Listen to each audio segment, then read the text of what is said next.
Well, kind of wish I had the stream pulled up just a moment ago.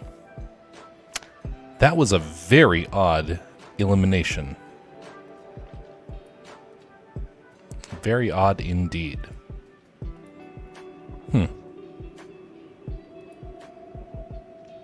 Anyway, greetings one and all. We are doing our community Fortnite, our casual Fortnite for Friday. We are in the process of trying to increase the number of streams we do per week. And right now, that incorporates trying to bring back some more of our gaming streams into a regular basis. For a while there, we were going to be going to once every 2 weeks, and now we're going to kind of bring it back to once every week for the time being. Ooh. I like that.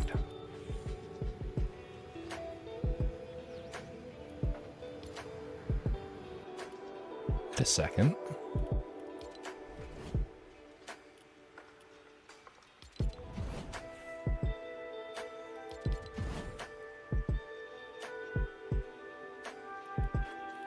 How did I get that? I haven't even clicked that yet. Odd. The Light Fury is slumbering. You have to avoid the light, so you have to wait for the light to sleep. How you doing, Bastion? What is this thing about the AI? So I looked at the article, and I just barely was really able to scrape into it. So they've brought in an AI voice into this game or something? That's odd. I mean, not entirely surprising. I mean, it's only a matter of time till they bring in AI voices into every game. Or just about every game. Imagine playing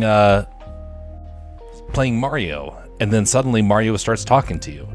We're in that era. That will begin happening. I'm not a big fan of that, but in some ways, I think it will be very fascinating to see. Greetings there, BR Jason. How are you doing, sir? By the way, hopefully, I think right now, game audio should have been fixed.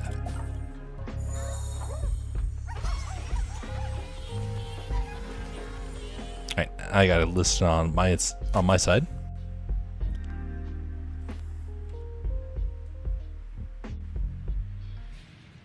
Yes, it is fixed. Perfect. I don't know why it caused problems, and now suddenly it's back. Anyway, glad that it's back. But yeah, so AI voices are sadly going to become regular over this next year or two. I heard about it a couple of months back that this would eventually happen. Actually, I heard about it years ago when people started first toying with the idea before it even became mainstream about AI. And we'll have to see if it actually... if it becomes a free service or if it becomes one of the ways that they monetize. Because I could see that being a very lucrative business for them to monetize voices. You can talk to it and it responds.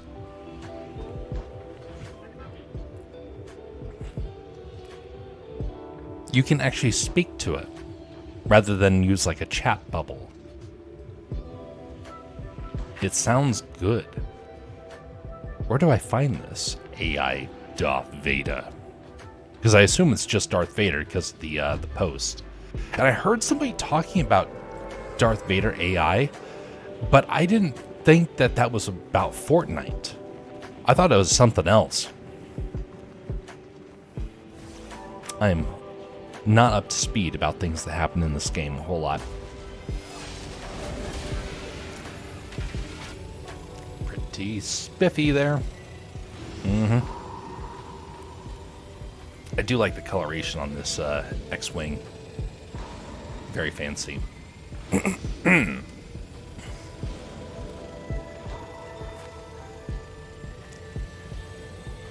Well, today was incredibly productive. I've gotten to the point of where I can now safely predict how long something's going to take. Well, today I was gladly surprised because something that has taken me a long time to do so far, and I thought for certain it would take me a minimum of 2-3 days, got solved in one day. And it didn't even take the entirety of the day. It happened over half the day. So it's been a very productive day for myself. How things been with you guys?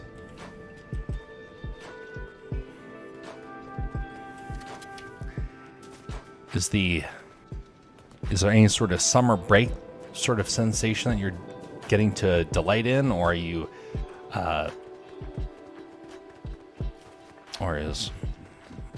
or obligations kind of increasing? Your life is becoming more busy.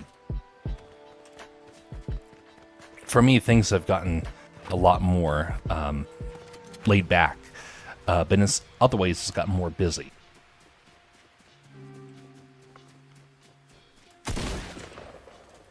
It's got more busy for my own personal stuff and less busy for a lot of my regular obligations, which has been a nice change of pace. It won't be like that forever, but it is like that for right now.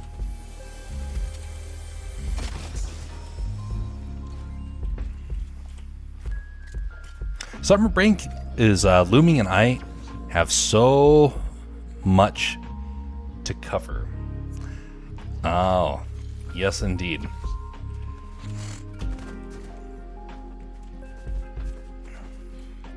Yeah, the school system up here, a lot of it has already concluded, as I understand. It happened just this last week. I don't know if that's the case for the entirety of the state, but at least it seems to be the case for some of it.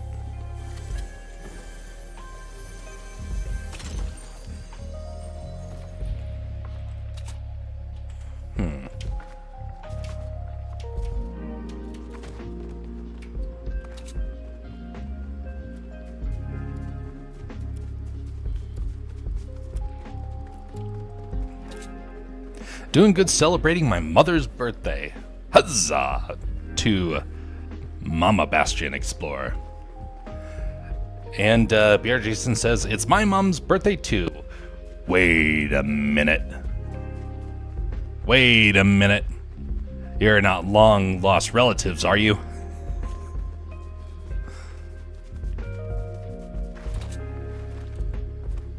That'd be hilarious if you suddenly find out that you're secretly related. Used to be like a common movie trope. Not so popular anymore.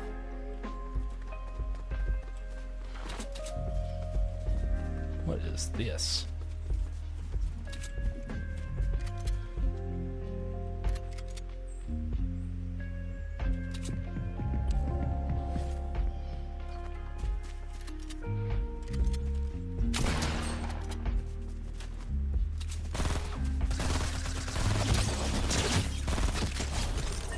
Oh boy.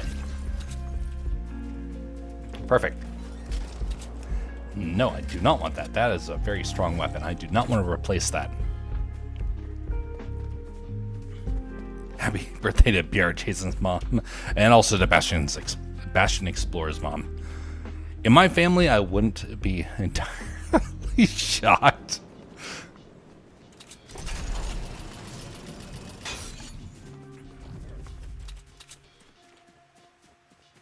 Am I in build mode? I thought I chose zero build.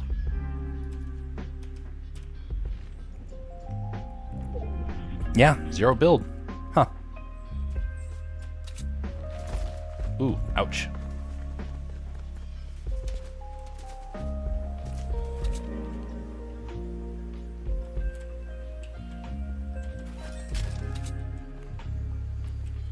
Well, allergies up here have been really bad.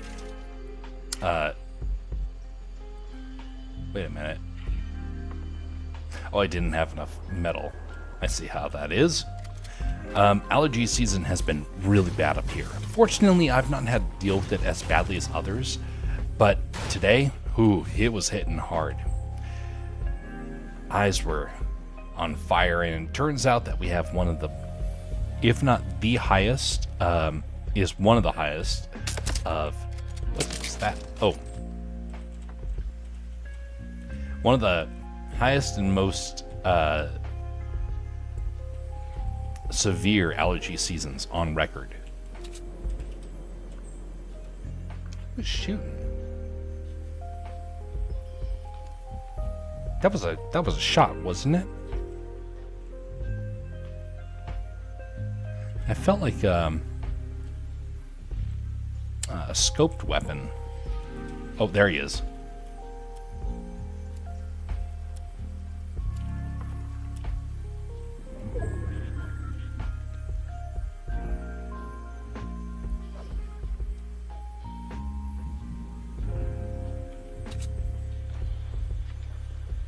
Try and flush him out. No? Oh, there he is. Oh, come on.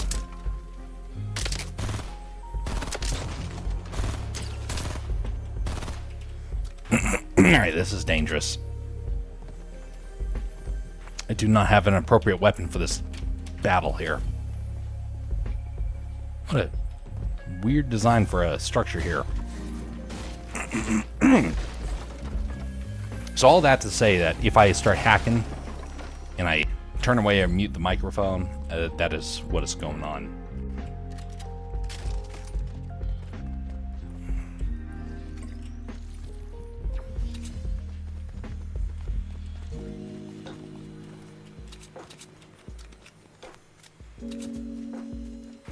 They added materials to no build so you can use vending machines.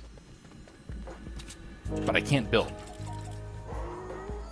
Yeah, looks like.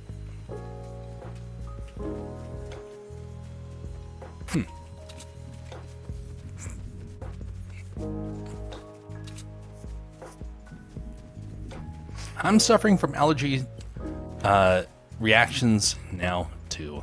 It is unfortunate. It is pretty bad this year. Hopefully, it gets better throughout the season.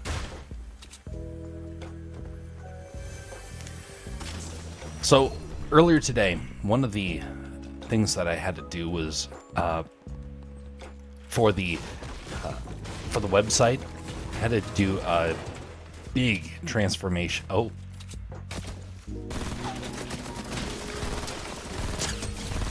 I had to do a big transformation to one of the content areas. You'll see this very soon because it was finished almost immediately. So thankfully, that means I can start to focus on the on some of the other content that's going to go on to there. For the content that gets placed on there, you can expect to see at least one print media. It will also be available online, which is one of the reasons why I had to spend so much time trying to get this thing squared away, because my website was not designed for this sort of stuff.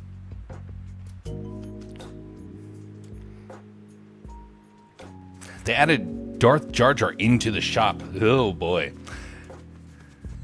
Misa gone bad. Jeff hacking games? Tisk, tisk, tisk. Hacking games. Well, hacking up a lung. Joe.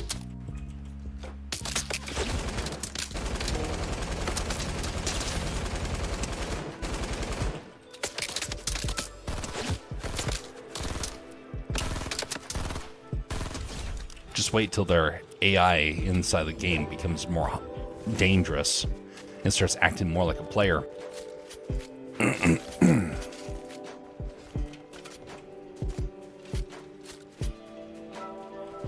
I heard that the number of bots in the game have increased, but we don't know that.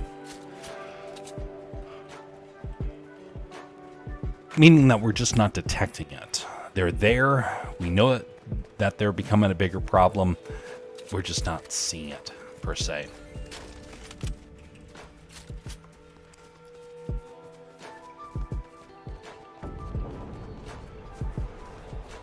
So for the website, breaking the law.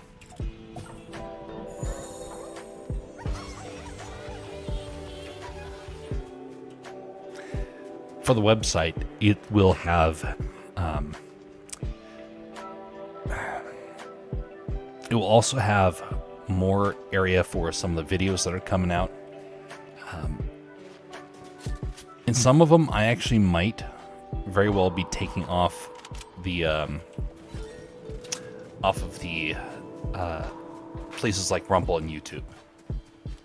I've not been happy with how they've been managing stuff, and on my Rumble videos, I was playing it for somebody. I was pulling it up on Rumble, and it showed inappropriate adult related advertisements.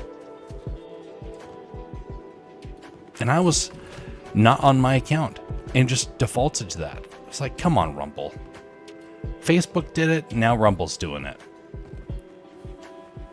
And honestly, if Rumble keeps that up, that's one of my breaking points, as you all know, because I want this to have a family-friendly nature. It might not be family content per se, but it will be family-friendly in that you won't have to worry about watching it. Well, if I want that to indeed be the case, I cannot have the stuff that I make being thwarted by Rumble and have them placing inappropriate advertisement into it. So,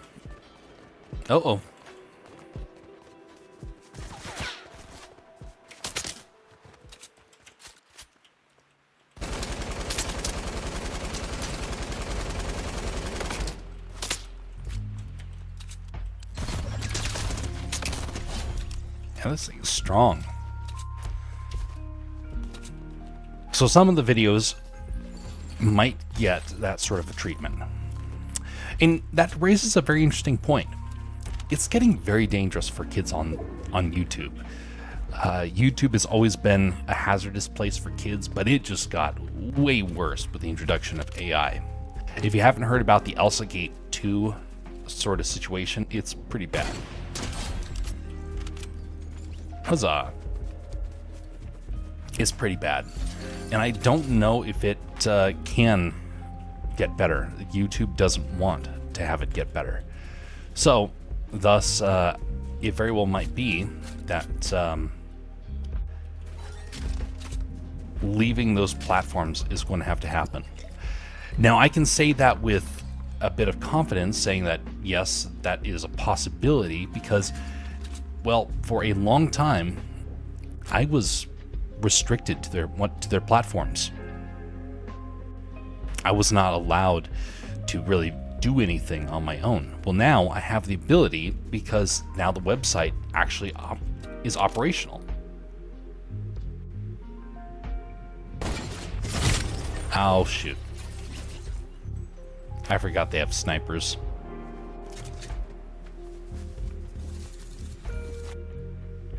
Greetings, TW.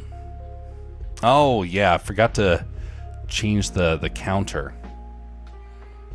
I wish it would reset after every time I start the game. But right now I'm using something called Death Counter, and that is something that is a bit of a problematic device. Hopefully, Silverado will actually come in to fix that. By the way, your ability to interact with a stream through Silverado is going to be upgraded with this big web update. And one of the things that you'll be able to do is interact with the dub and the flub counter. Greetings there, Bastion.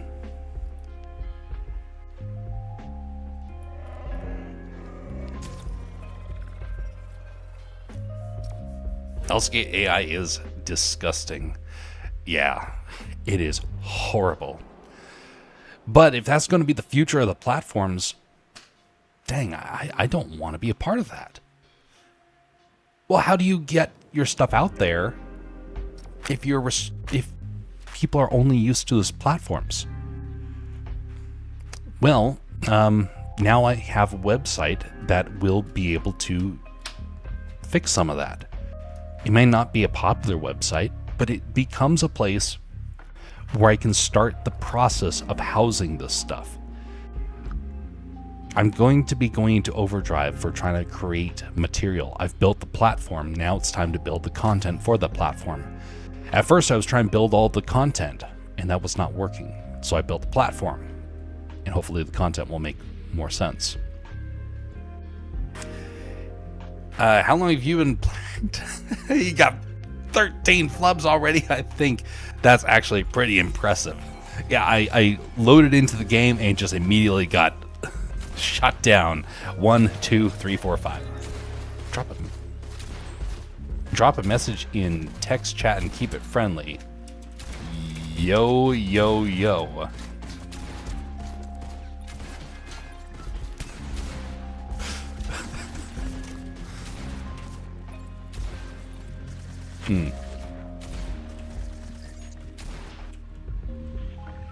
Now I'm 11, says TW. Congratulations and welcome to your 11th year. Hope that it's a good one and that you have great opportunities throughout this year. May you keep growing and striving. That does remind me, back a couple of months ago, Jess mentioned about this idea for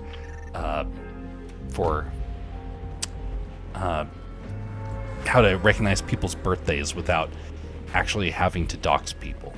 And I thought it was a neat idea. I just haven't been able to figure that out. But apparently there is a thing like that exists, which is unfortunate because I knew a lot of people that were actually trying to use that early on in our streaming career.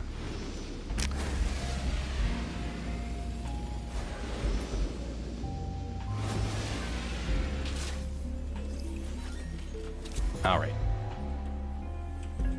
Where is... All right, take that, and hopefully not get immediately eliminated. Where did he land? Okay, over here.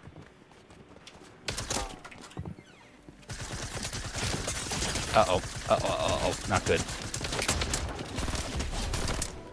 Phew. Having a little bit of lag there.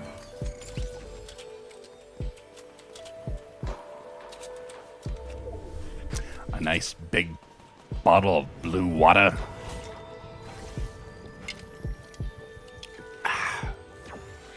Delicious.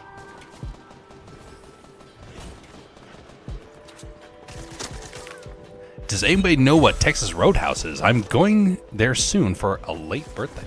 Ooh, lucky you. That is a steakhouse. Very good stuff, honestly. One of my favorite places to go to.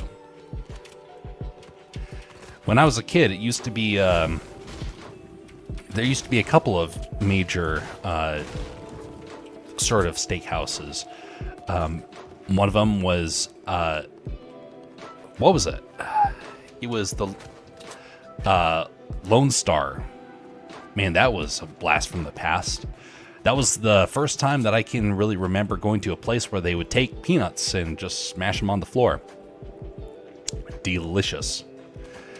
But now it's the Texas Roadhouse that's like really big. Still one of my favorite places to go to. And also, when you think about it, it's actually one of the healthiest because it's one of the least processed sort of foods that you can get. I might have to get the air conditioner turned on. Temperature in this room is not going down. Still at 84 degrees. I know that's probably like winter weather for Bastion, but for me, that is like boiling.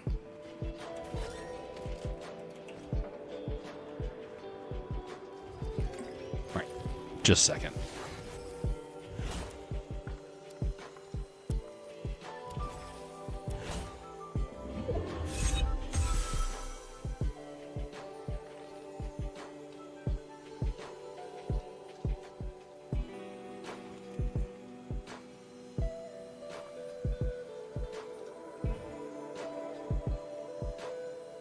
All right.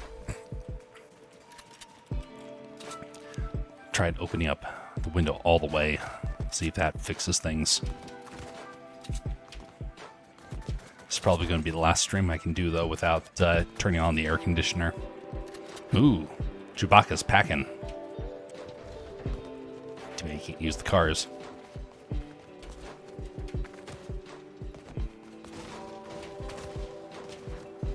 So where's this area of...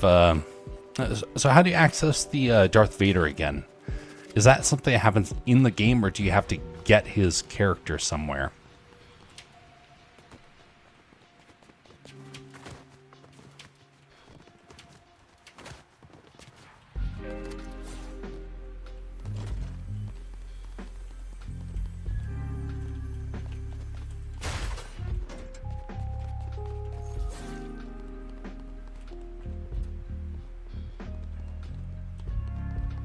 Oh, so it's just for the one game that you have them.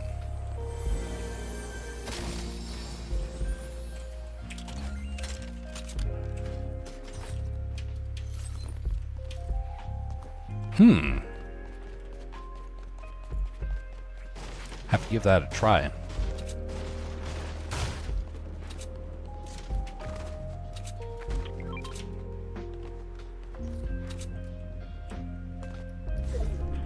Ooh, rocket. Yeah, sure. Grab that and hopefully it actually, does damage. It's been a while since I feel like the rockets have been like super good. During chapter 3, they're really good.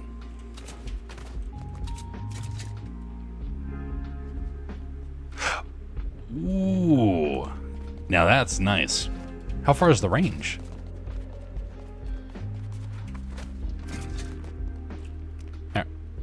All right, we're gonna try it. Oh ho ho! Wow, that is special. Hey, somebody. Ah, okay, I got some good damage on him. Wow, that's great.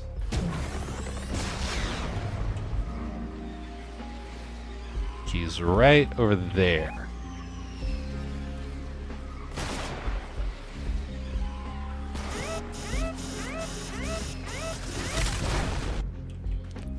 Just out of range.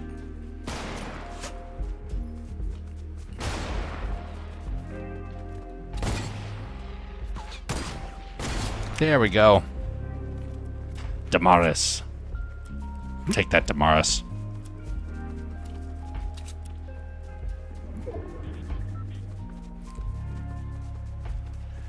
So I've been a little disappointed in my local area. We have had a massive homeless problem, and it has gotten way worse.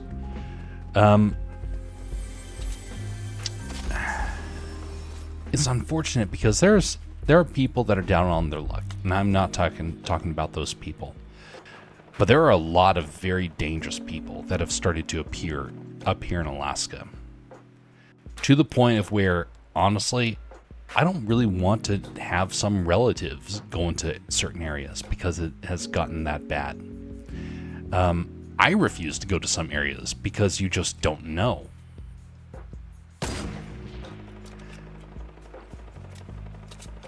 Well, our area has been fairly safe from that sort of stuff until recently. This last month, things have gotten out of hand. And I don't see this getting fixed anytime soon. This is going to probably become a bit of an ugly sort of political battle for local folks.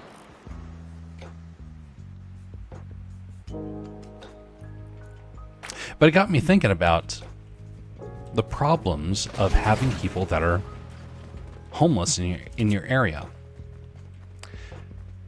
Because a lot of the time, someone who is homeless is unfortunately somebody who doesn't want to work.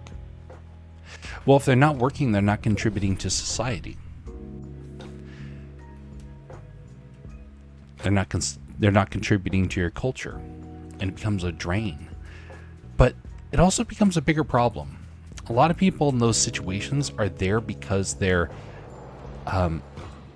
hurt in a bad way, and many times it is with the impact of drugs. Unfortunately, a lot of restaurants have started to hire these people, which may seem like it's a good idea until you realize these people haven't changed their ways. They're very dirty, and there they are trying to work with food, and you don't know if they're putting something in the food. One of the things that somebody told me years ago is those on drugs require people to start using drugs for them to afford their lifestyle. And I never quite understood that until I grew up and I started seeing these communities expanding. Now I believe it wholeheartedly. These people can't afford their lifestyle unless they get somebody else, somebody new, to start adding cash to their system. That's why I am really discouraged by the fact that they're appearing around here, because that means that their influence is going to start impacting our local community, and they're going to start hunting for people that want to start to take up their drugs. That is a red line for me. I hate any sort of drugs, even a lot of medical stuff, because I've seen family members hurt severely by some of them. So thus, I'm not going to be very favorable to that sort of stuff. I saw the dark side of it. So whenever I hear somebody is suffering from drugs in an area, I get worried, because that means that they're probably hunting for people, and we have a lot of schools in the area. And I'm really not liking that idea. That is a horrible sort of mixture.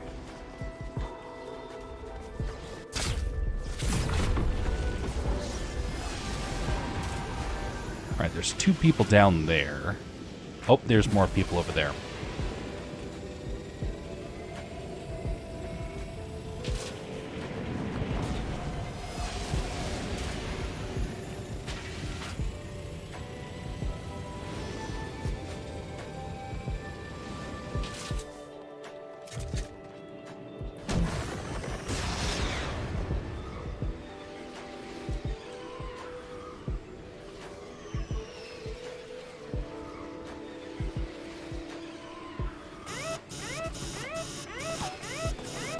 It's like drone warfare.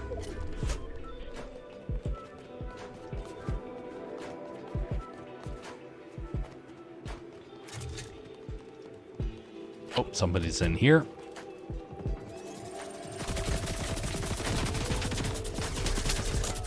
Oh, perfect. Well done. Somebody else is nearing.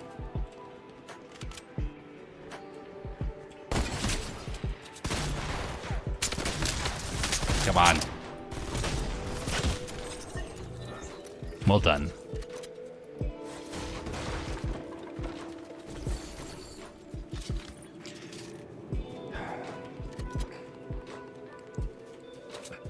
But this is getting to a point where I'm going to start having to get active in my local community in order to help stop this, just because I'm seeing this now firsthand. And I'm not liking where that's going to go. I saw what it did to other regions. In fact, a place that my grandfather used to care for has now been overrun by homeless people and druggies. Overrun. Like, nobody can go there anymore.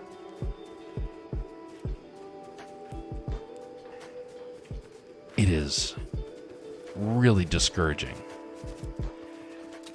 And it's one of the worst parts of Alaska.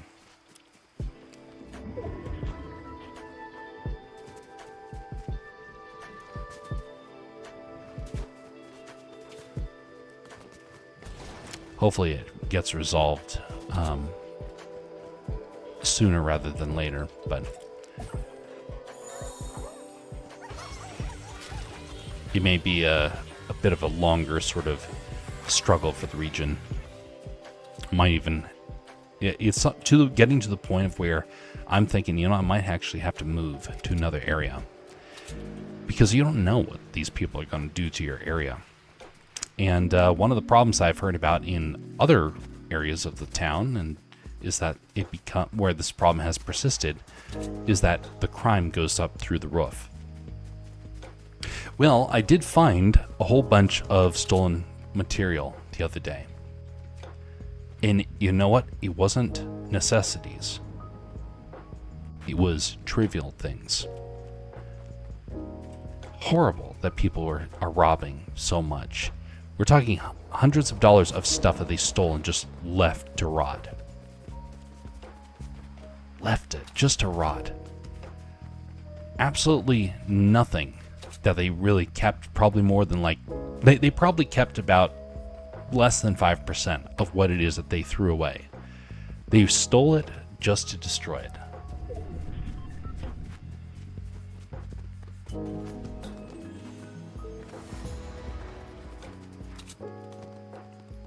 Shifty shafts.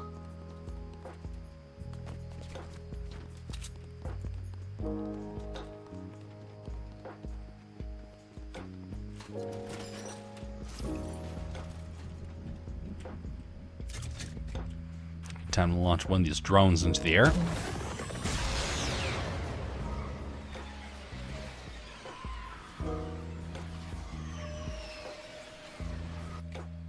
Oh, whoa. Okay. Messed that up. It's not dismiss, that's disconnect.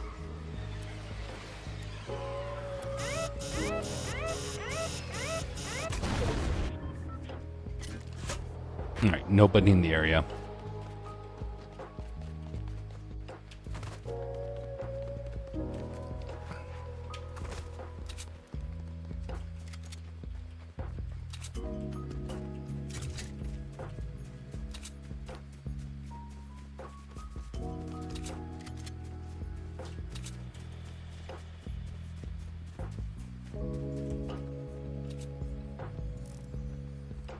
Llama.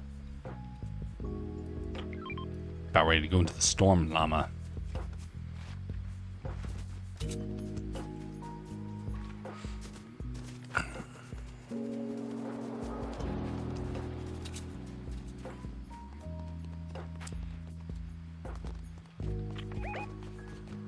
Uh-oh. Okay, somebody's nearby. Oh, it's down here.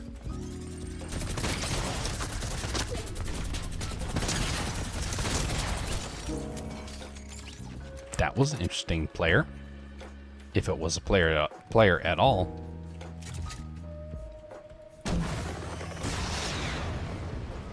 All right, somebody's up there.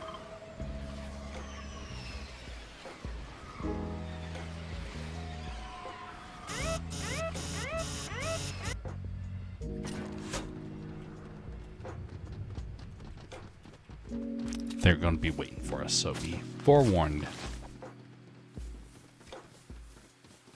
12 players.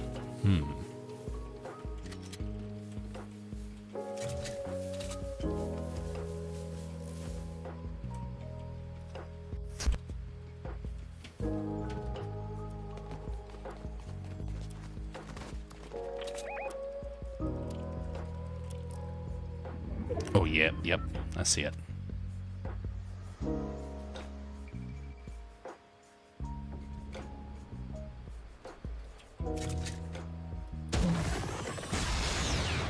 Can I reach it? How is yours so much faster?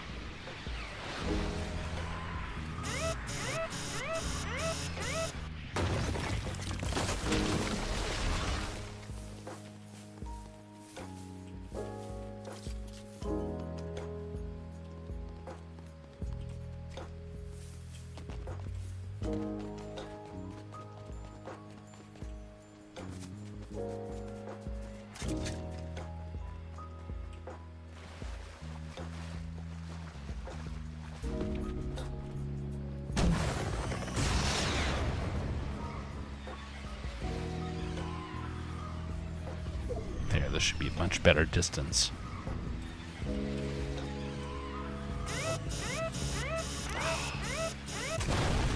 Not close enough.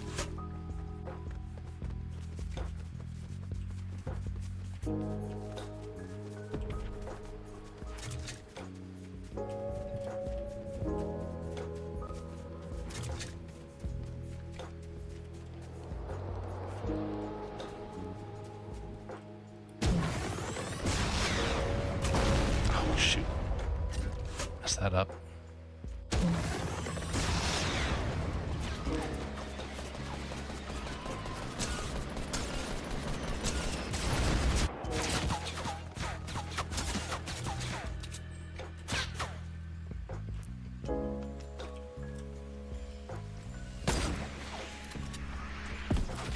Oh, it's not good.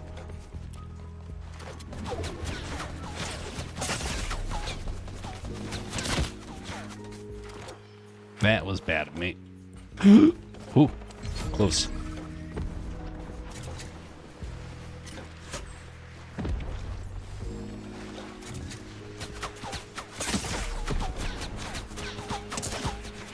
Oh, golly. Shoot. Yeah, I had a feeling that probably wasn't a good idea, but I still persisted.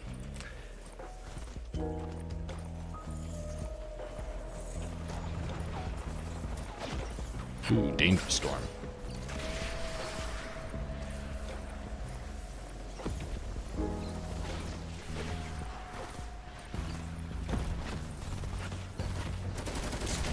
Oof. Wow, 5th place is actually not that bad. Especially for being somewhat out of practice, especially on this map. Time to go back to the regular map, where we can find Darth Vader.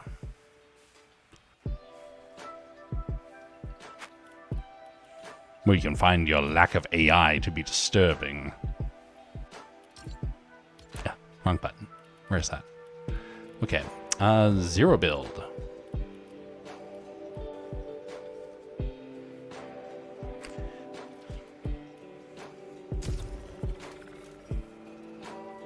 So here's a question with in regards to, oh, that's a fancy skin.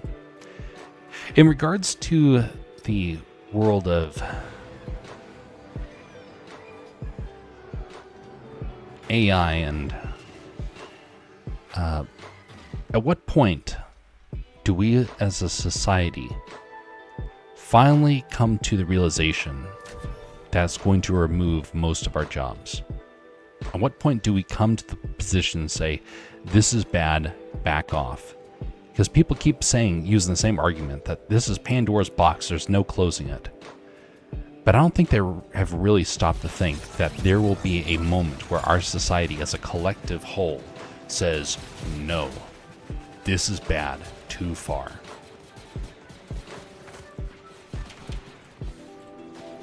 Is it when people start losing jobs that it starts to impact them?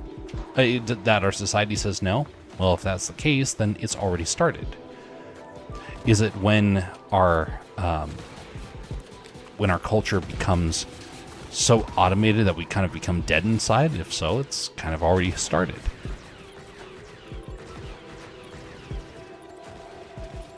Does it need to happen with a company that takes a stand and kind of draws the line? If so, we're at the point where that's actually going to start right now. I saw a company that is... Oh, okay, following you. Oh, wow, everybody jumped out here. There's a lot of companies that are now starting to arise that refuse to use AI and automation. But there's another thing, another factor that I think might be the tipping point for us as a society. And that has to do with homelessness. All right. Wow, everybody wants Darth Vader.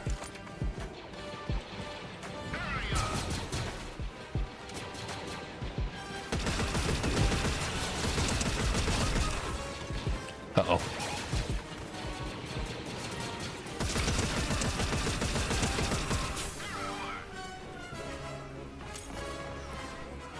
It's bad.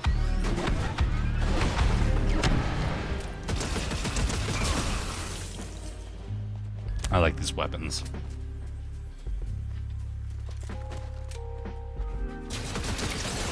Oh! Did not mean for that to happen. Ah, shoot. I did not look before I leaped.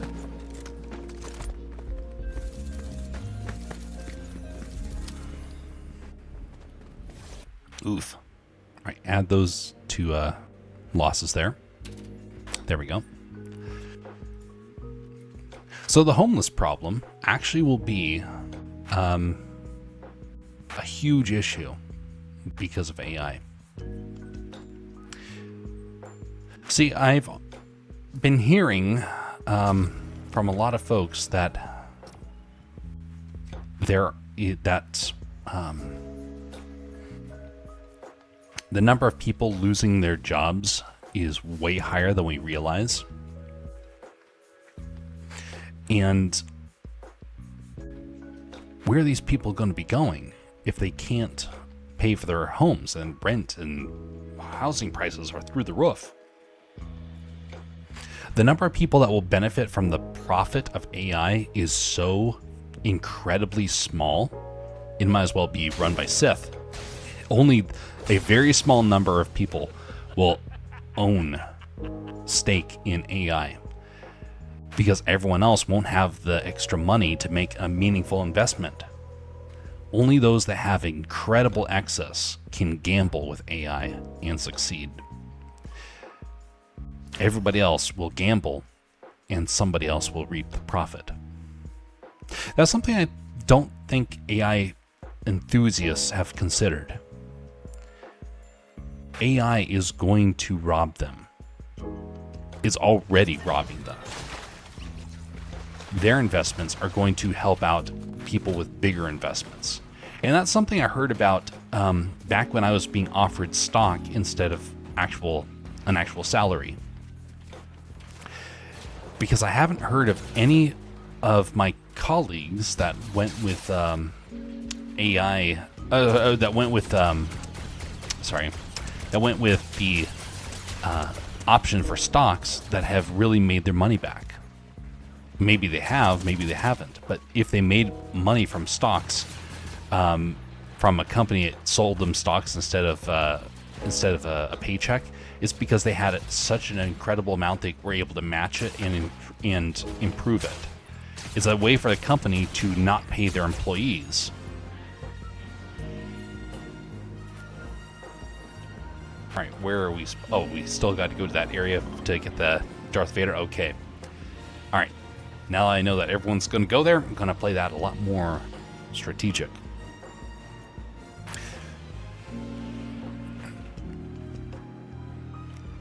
So as the number of people that start to lose in this AI conflict, they're going to start to realize that Pandora's box only opens if you yourself decide to open it.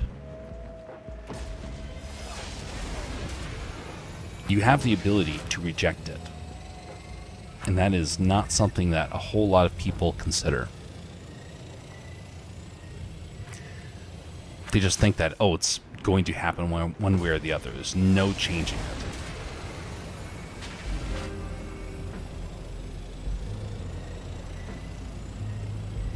But right now, the people that do want to change it are starting to realize that there is a need to... Oh, that's bad. Back away. That the opportunity to change... Oh, golly. Hey there, buddy.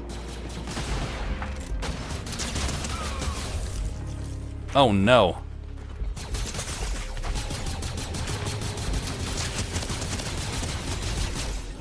Ooh, I almost died there.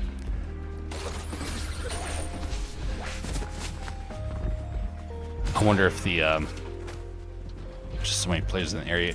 Was it a network problem, or do you think it was a game bug? Oof.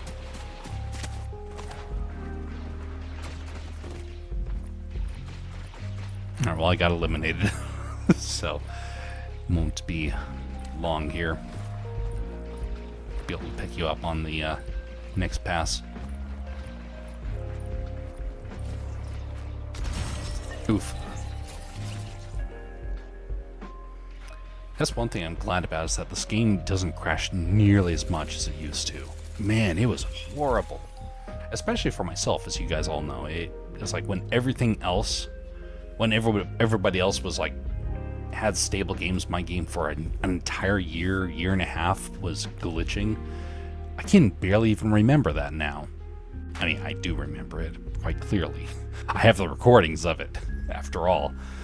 But it is ironic just how stable it is compared to back then, but yet at the same time there's new problems, there's new bugs.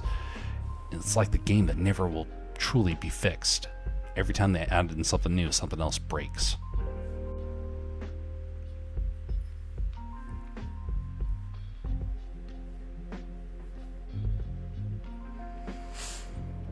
So I was traveling last week on the East Coast.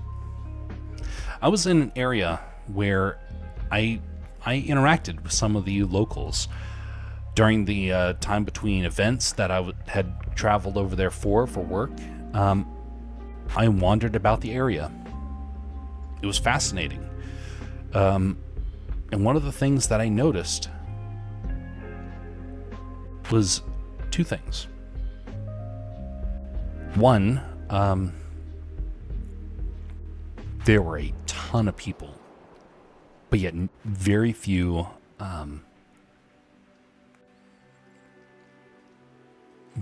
stores and retailers. A population of millions, and their number of shopping options have gone through the floor. Well, it's not just shopping options, it's also employment opportunities. A lot of that stuff is gone. And a lot of people were struggling financially. They could not really make the ends meet. And I talked with one of them who had to downgrade his apartment because he could no longer afford it. Das Idiots is back. But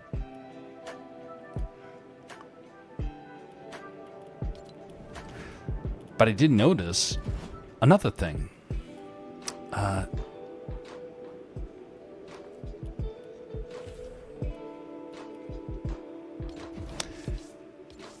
Just a second.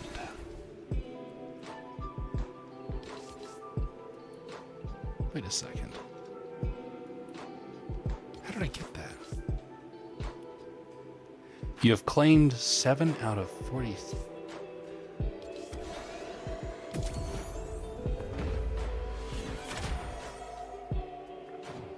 Oh, that's weird.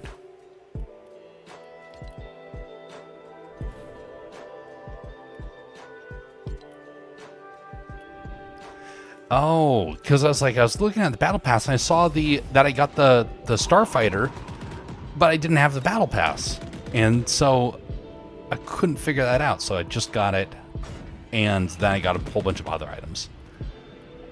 Oh, it's that stupid bomber! Oh my goodness.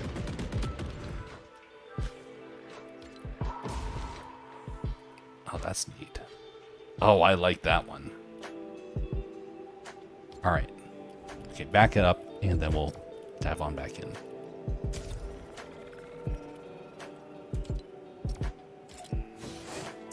So the second thing that I noticed, there were no kids. And we're talking about that out of a population of tens of thousands of people in that surrounding area. I saw 2-3 occasions where I saw kids. When I was a kid, there were kids everywhere. You'd walk down the street and you would see families left and right. I saw none of that. Absolutely none of that. So it's a twofold problem. You have an area that no longer is growing, and the stuff that is growing is disappearing. Sorry, the stuff that did grow in the good times is now starting to disappear. It's like a life cycle. You need new things to take over for the old. And right now, something like jobs. A lot of the jobs have gone online, and that means they're out of the area.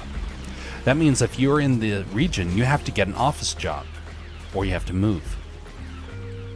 A city is going to start to die. They're not going to be able to afford it anymore. It's really good to be in rural regions right now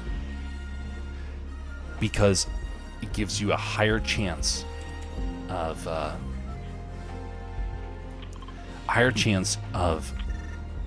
making it work.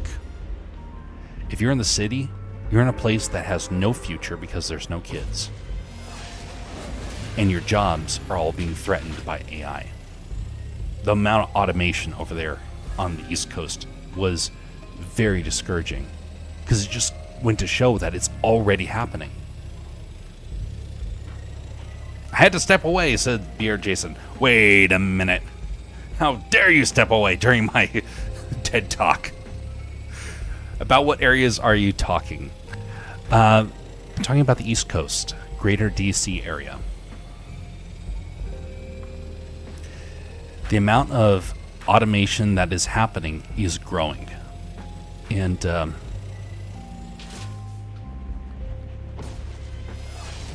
people's ability to earn a living is disappearing. They have no future because they don't have kids. And they're all going to start getting old, and they're going to rely upon machines more and more, thus destroying the society. In rural societies, you're going to find things lasting a lot longer, and you are going to see the resistance forming outside of the cities. It's going to become, like many times throughout history, city versus rural region. And right now, the rural regions look like they're going to win, in my personal opinion. The AI is going to fail out in the rural regions, and it's only going to kill the populated areas.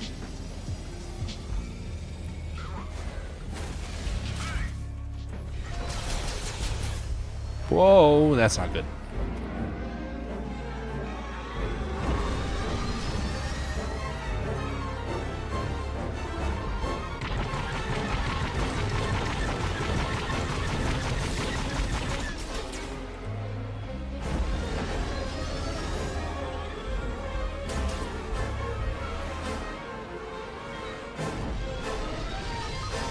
Oh no, not Lord Sidious!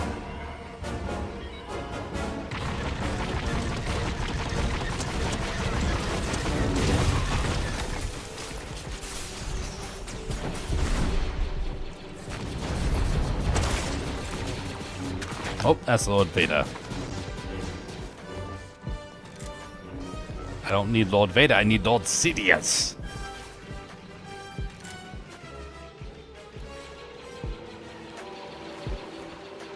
Soon I will call you Master.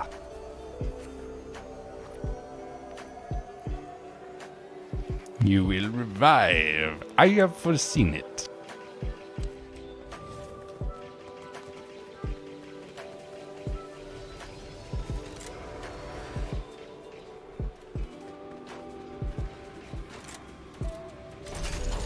Back into the fight.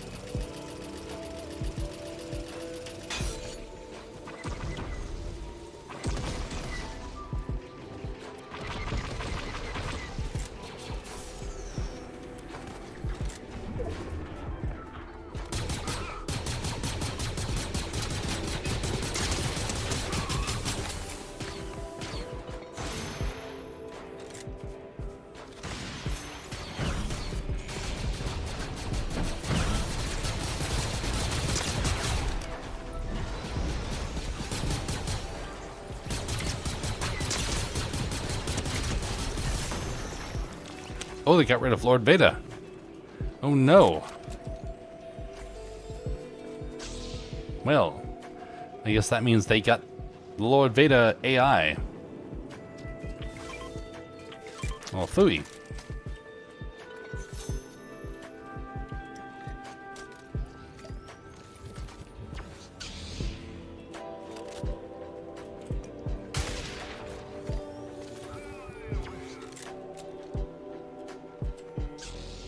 Oh, is that what it is?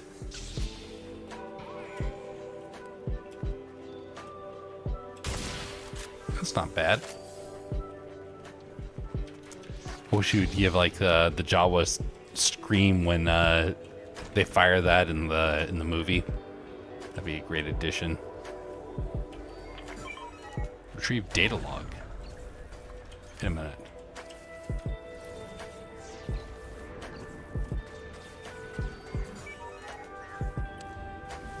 The amount of dancing here is alarming, it says.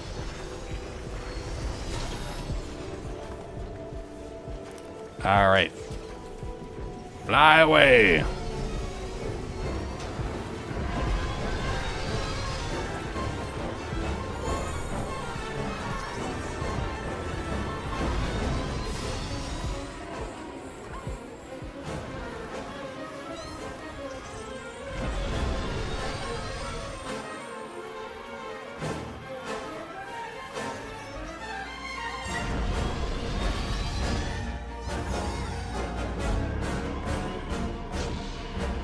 Nice getaway.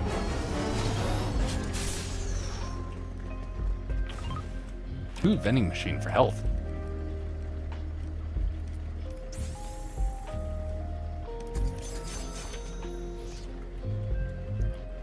Lord Sidious, I brought you some water.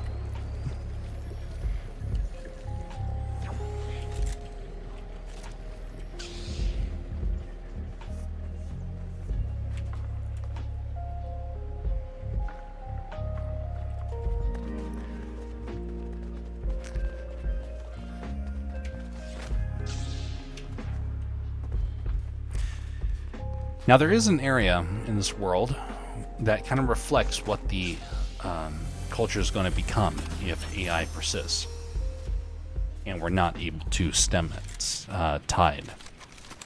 And some people may say this is a wonderful opportunity. Others are going to be more concerned. If you're familiar with the nations of the Middle East, you will know that a lot of them don't actually work anymore. They make a yearly living that can be from thousands to tens of thousands to millions of dollars that they just get for free. Absolutely no strings attached, so to speak.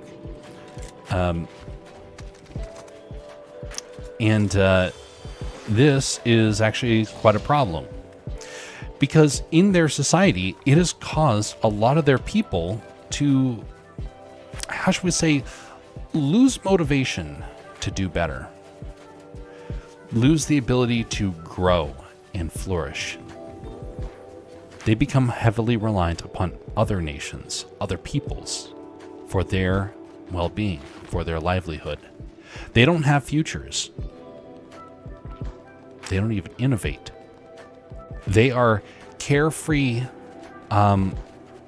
participants in the experience of life. They get free cars. They get to spend their money in weird and outlandish ways. They spend all their time at basically an amusement park. Sounds nice, doesn't it? Until you realize that that means they also have no legacy. They have no future.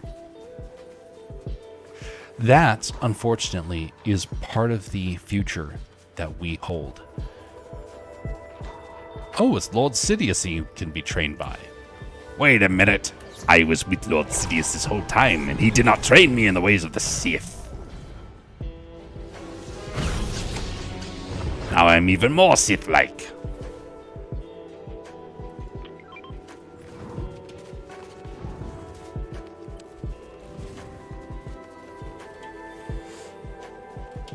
So if you had an AI making your income, that means you're not needed. You are a passenger through the journey of life. You're not a participant. You're not helping to make the world a better place. You don't have a legacy. I don't want that for our culture. I want us to have a chance to learn through the struggle. If you don't struggle, you don't want to change.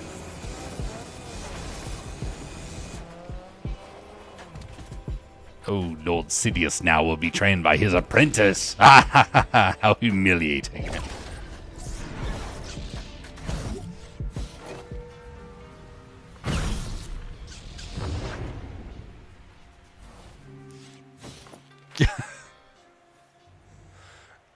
Tell me, Lord Sidious, how was your training?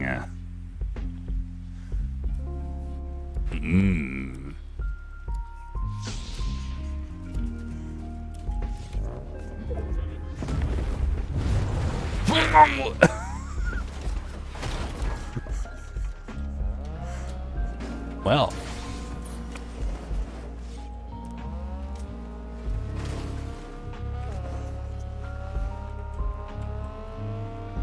by the way, folks, if you find anything meaningful or interesting during these streams, will you consider liking and following? If you do not, feel free to dislike. I accept that because that means you're flesh and blood. And at least you spent a little bit of time in the area. And I appreciate that.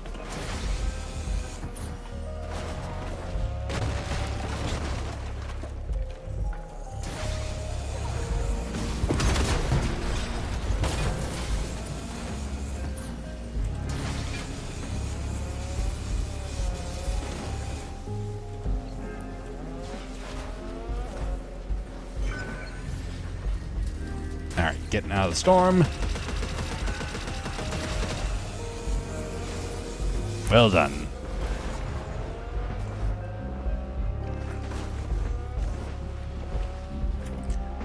So I would like to have a legacy. I would like to be able to say that I contributed to the well-being of another. But if I went through life and came to the judgment seat of heaven, and I was asked what my contribution was. Of course, God knows what the contribution was. He's in the passenger. God knows what the contribution was.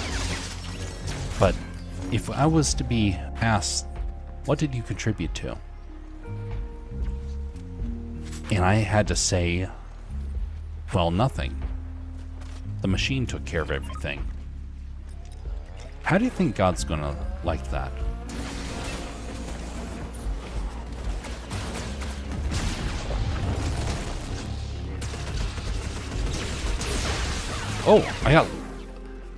I got lightning. Oh, okay. Well, there you are. Oh, wow, that hurt. That hurt. We're being shot from behind.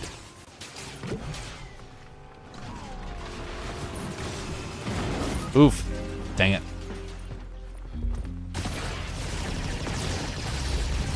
No! 2 Sith were not enough.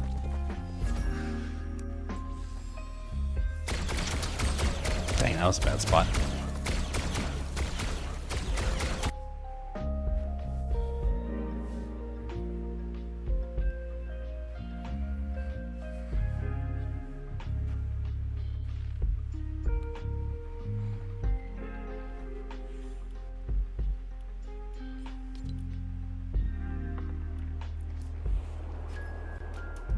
So I want to be able to say that, well, somebody's life is better off.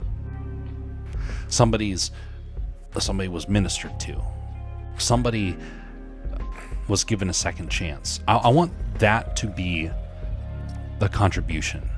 I want to be able to see in the end of all time that the contribution that I had was something that furthered the faith of somebody, I contributed to the kingdom in some way, because that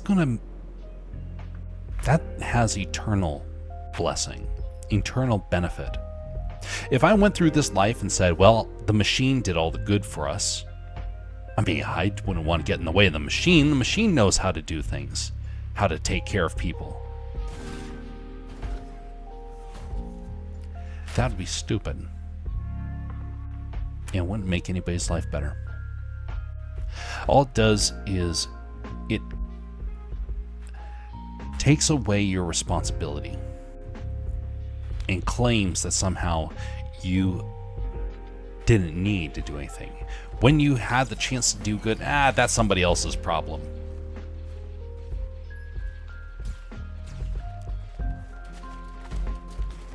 The way that the Lord set up this world is not going to change because there's an AI. We best remember that.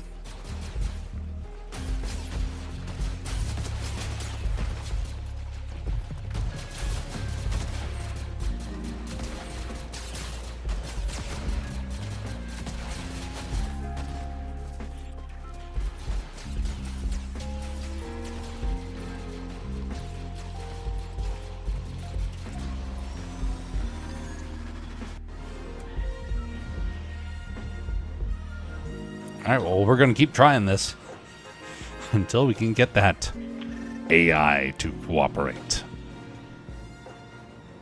Watch it turn out that it's actually kind of bugged and can't actually get it to work.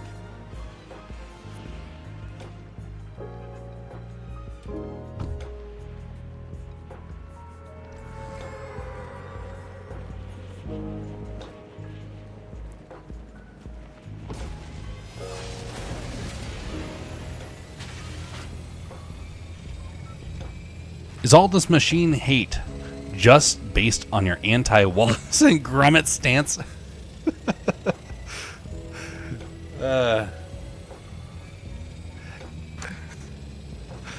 Hey, Wallace and Gromit is very interesting. It is humorous and very creative.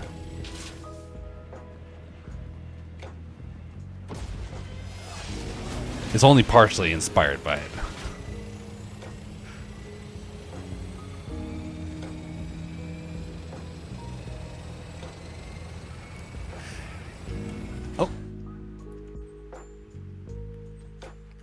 Greetings, Chavorn. I think it's how you pronounce it. My apologies. I don't necessarily think I'm pronouncing that right. How are you doing? Thanks for stopping by. Oh. Away from this.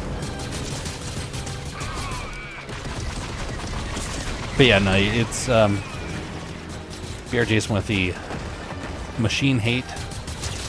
It's because I have heard the rhetoric of the people that want to develop... Oh, General Grievous. I've heard the arguments of the people that want to develop the tools, and it's a very... Oh, that's not good. It's a very discouraging sort of situation.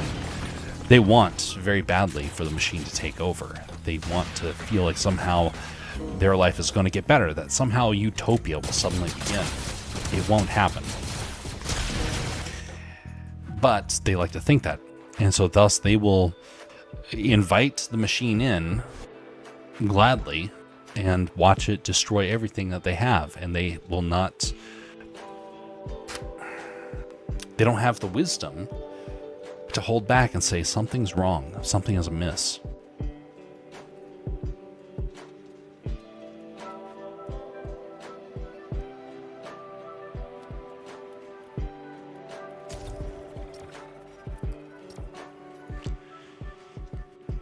Here's a way that I've already seen it impacting people.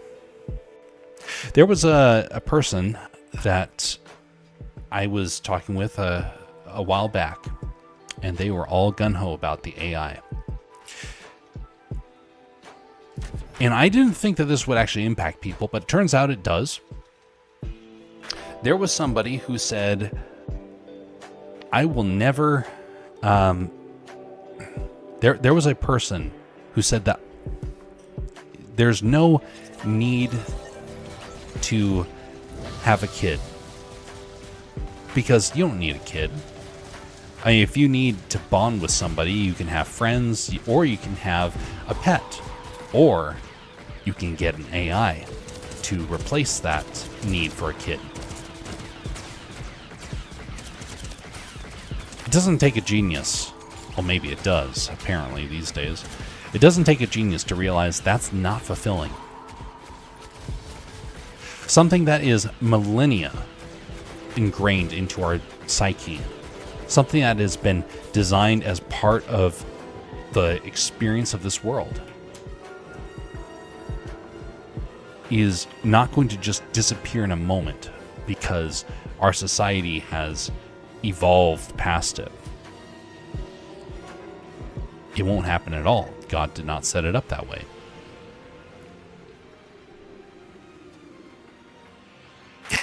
You can bond with your terror bears. Hey, the terror bears are more exciting and caring than the Care Bears. All right,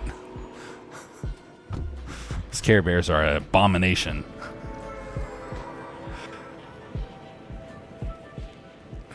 But there's someone else who said that they wanted to instead marry an AI. That's the world that we're now in. There's people actually think that way. So people are looking at like somehow it's going to solve all of their problems, their financial situation, their need for companionship, their chance for a legacy. None of that's going to be solved. And the more we think that it will, the more we're going to realize that it doesn't.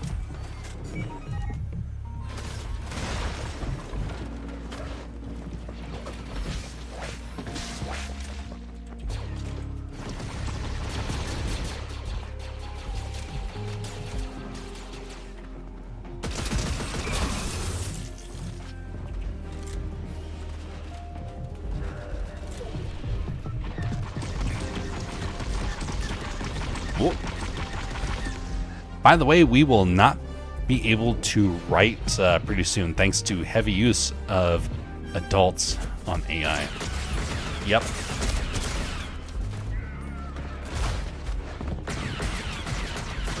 Dang it.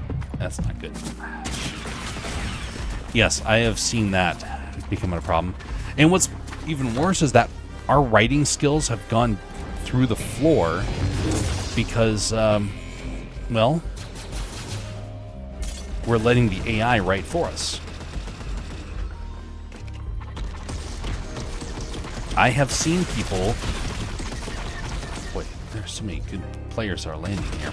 I've seen so many people failing to write well because they're relying upon AI. When I write, I refuse to use AI. I don't even write with spell check on.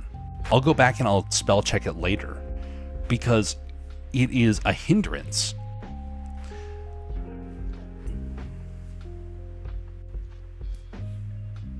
That's what I just said. Yes, indeed. But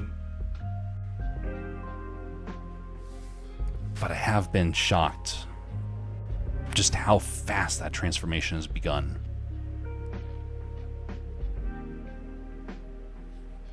General Grievous.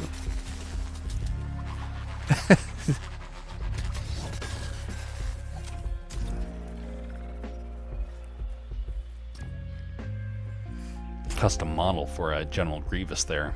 It looks way better than so many other models.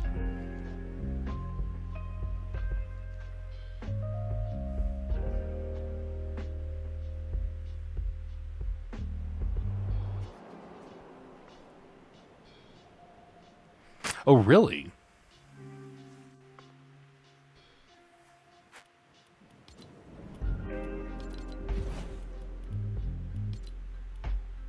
Oh, hokey smokes.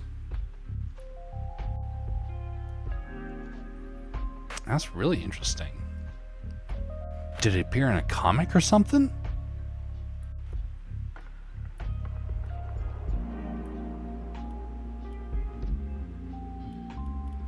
That's really clever.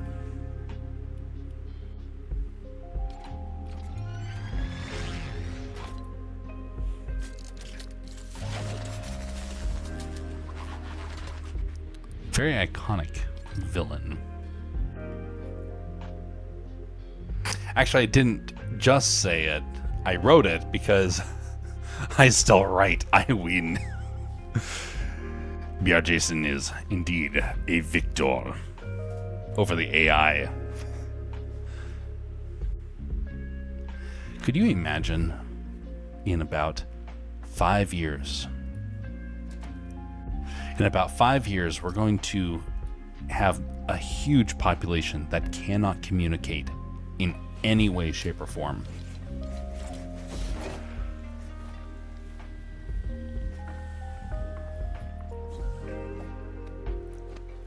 People's ability to speak or to write is going to be so reliant upon the machine that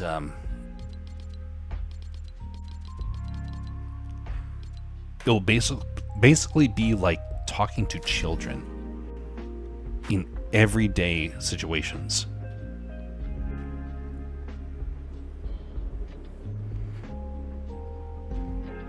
And then people's use of drugs is not helping the matter.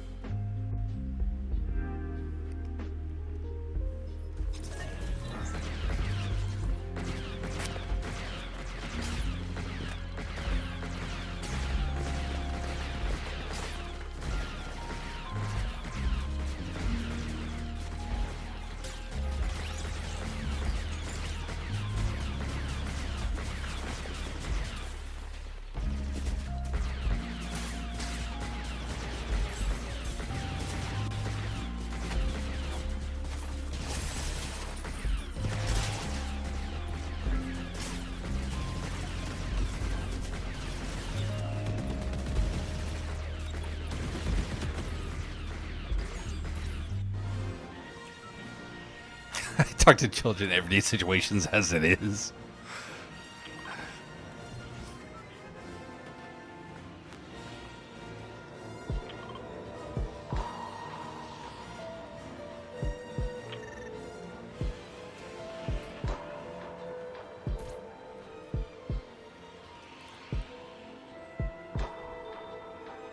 I was talking with somebody lately who spent a whole lot of time bragging about how good the AI is. And I found it interesting as I was talking with him because I realized he was a very simple man. And I don't say that lightly. He was simple-minded, and thus something like the AI becomes really appealing because he's so simple. The AI feels like a genius. So thus, he puts more stock into what the AI says because he is simple-minded. That's a really bad situation to be in. Whoa!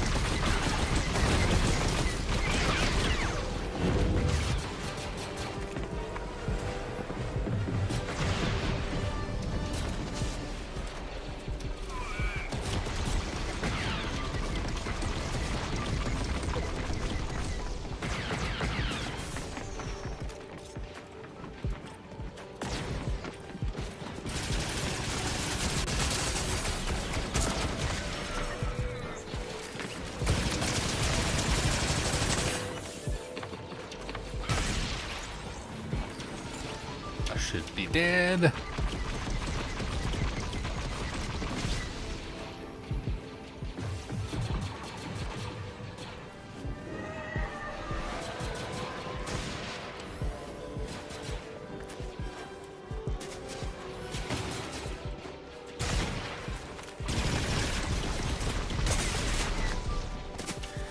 This seems bad.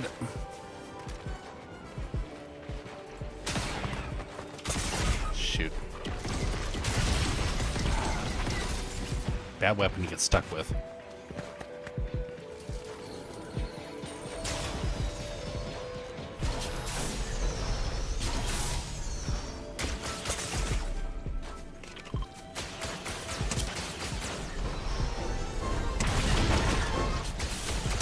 Oh no.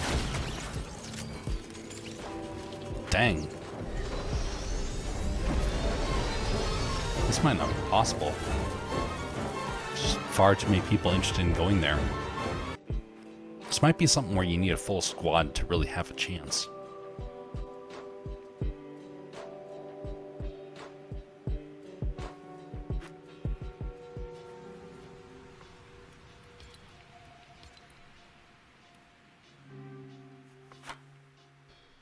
So the guy was simple-minded, incredibly simple-minded. Only made worse by, recent events with AI and whatnot. So he views now AI that it's the genius. It's the great intelligence. It's already arrived. Try and argue with somebody like that. Try and reason with somebody like that. It's impossible.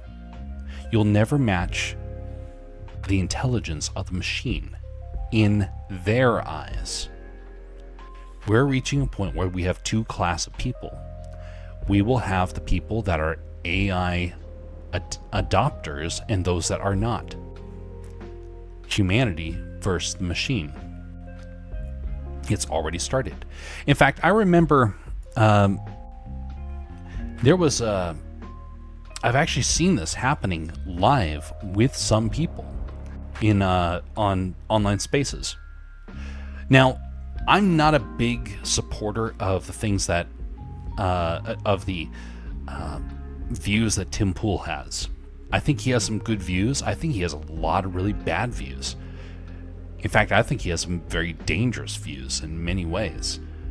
And one of them has to do with the AI. He's starting to come around, but he's still a huge adopter of AI. He is one of those people that thinks that somehow that his adoption of AI is him getting ahead of the curve. He thinks that he's a trendsetter. He's getting in on something while he has the chance. Yes, he is. But you can already see it affecting his critical thinking. See, back in the day, you had to call people. You had to investigate. You had to read books. You had to travel. You had to do all this to learn the truth. If you journeyed to a location, if you came back with the written documents of the area, you were the expert. Now everyone's the expert, thanks to the internet. All that stuff is online. It's gotten so very overwhelming, though, that to weed through it is a labor-intensive process. You can't just look at one document anymore. You have to look at 10 of them to make sure that one of the documents is telling the truth. Thus enters AI. Tim Pool has started using AI to sift through content and find the truth. I dare say he's finding a bunch of lies, but he's treating it like truth now. He's treating the process of using an AI as equivalent to, let's land somewhere else. We're failing on the other area, mostly because of myself. He's now treating the AI like it is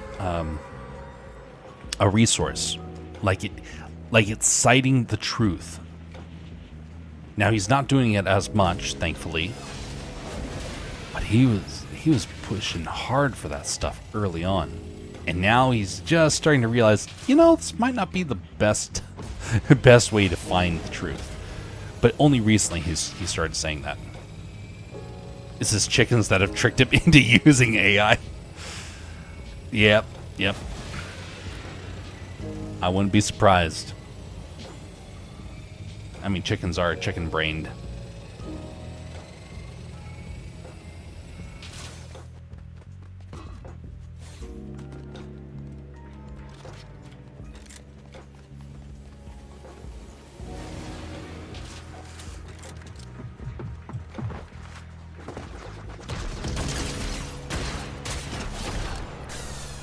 Oh, that's close.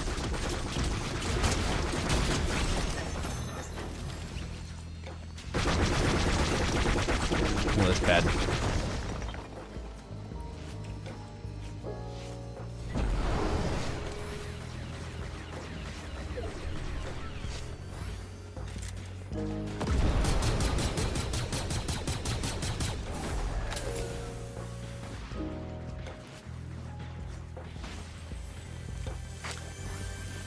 But I do notice that a lot of people are becoming so reliant upon the becoming so reliant upon the AI that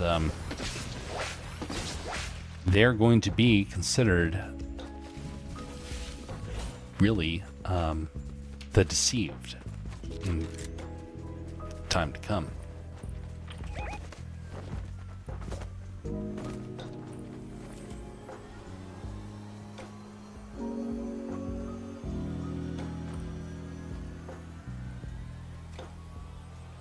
I say, looking at Bastion, I see stars in his eyes. Actually, his eyes are the only things that you don't see stars in.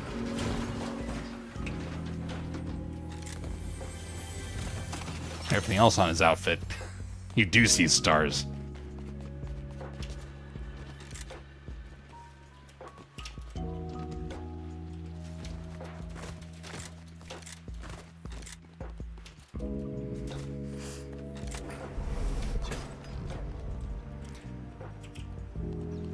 I can't remember the origins of this story. In fact, I didn't even remember it until just now.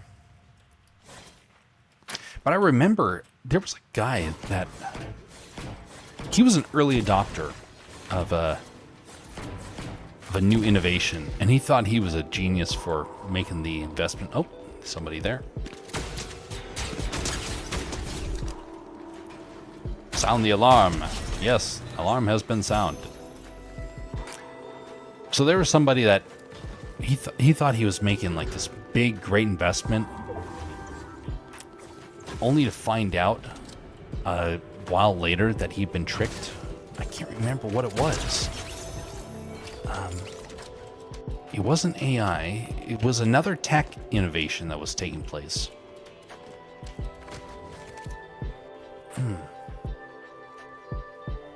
What was that? He thought he was so smart, then all fell apart, like within a year.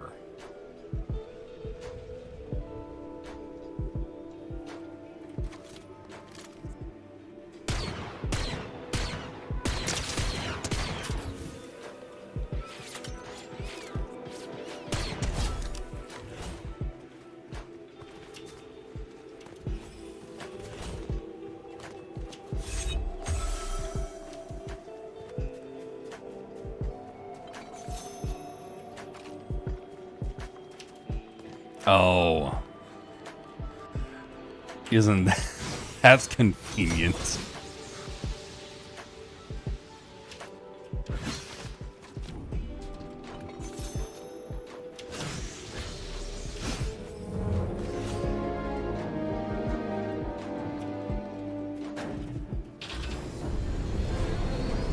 Oh.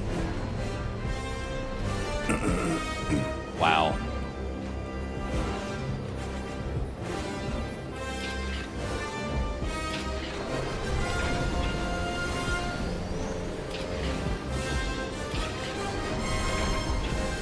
Trying to land this thing's tough.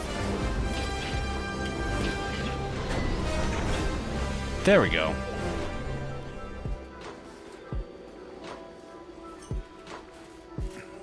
Yeah, same here. But I was trying to land on water, and it doesn't want to land on water. I thought it was shallow enough, but apparently not. It's kind of interesting that these things regain their health.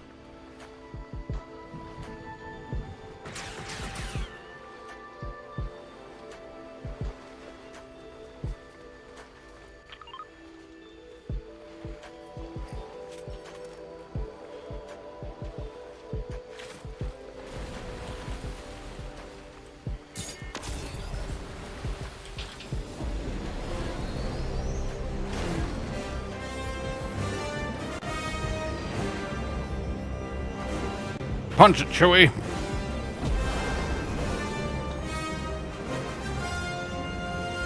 All right, we're going to space.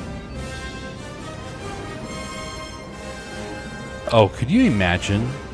You're playing a game like this, and you don't tell people that you've actually enabled it to where you can actually fly to like the Death Star up here. You make an area that you don't announce anywhere, and people just get surprised by it. They're just flying around, and suddenly they start freaking out because an area that they thought was out of bounds is suddenly in bounds.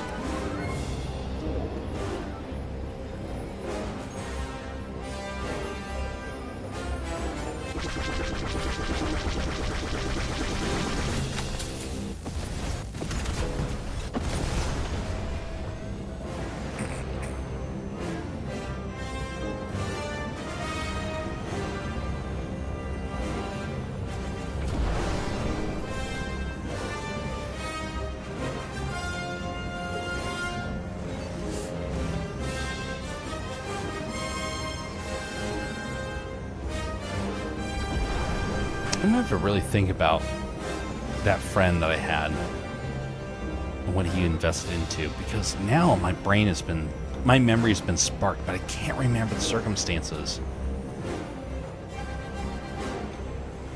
That's so frustrating to have a memory that you suddenly recall, but you're not certain as to the specifics. I wonder if I wrote it down somewhere. There's a couple of stories that happen to me that I go out and I write down just because it is so very interesting. Oh, lightsaber. Good call.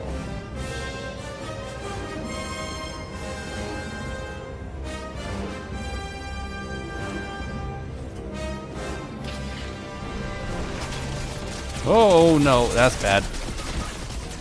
What the heck? Oh.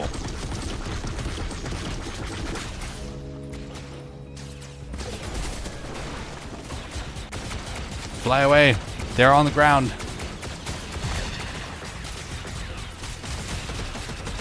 Dang. Wow, that hit hard. Taken out by Lord Sidious with 66. Dang.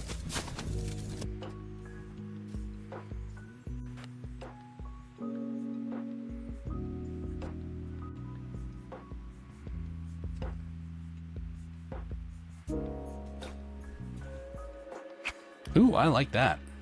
Let's equip that. And equip that. Cantina loading screen. Yeah, not a huge fan of that one.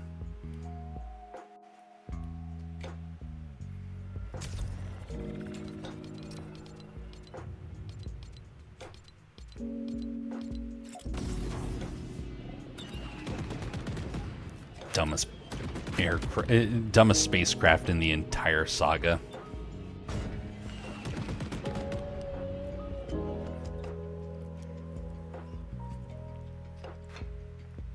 Let me get myself some more water. Be right back, folks.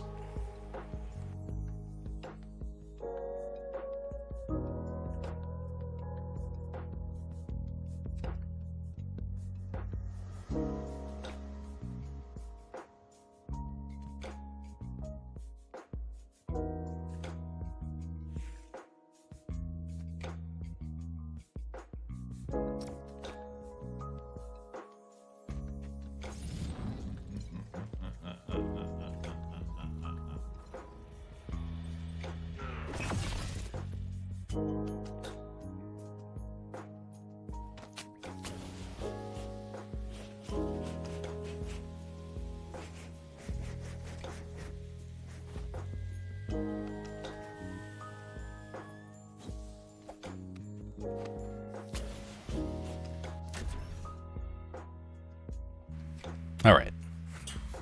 Good timing.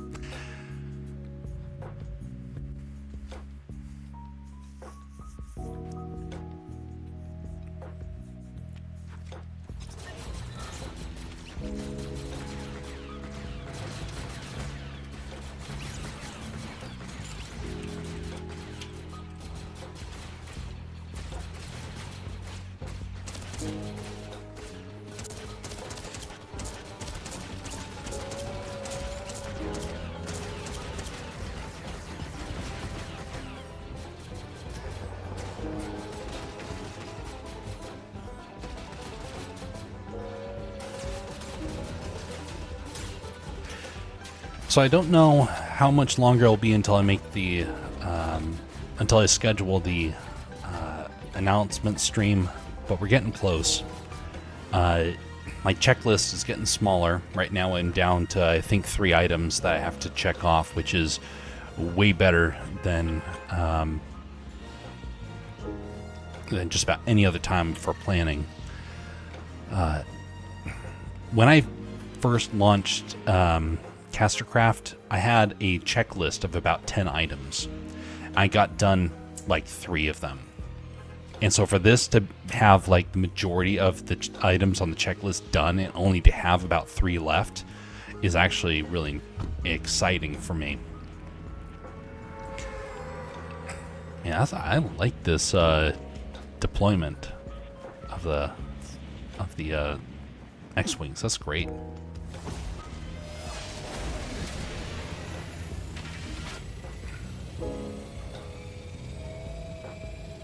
Oh, delightful.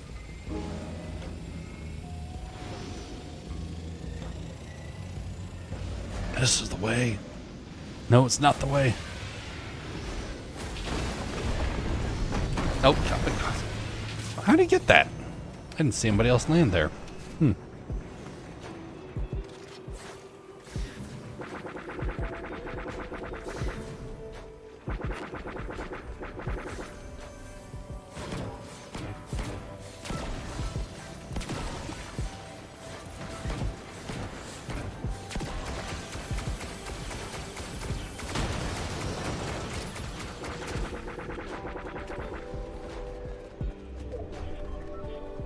I like this. I like this Tatooine area.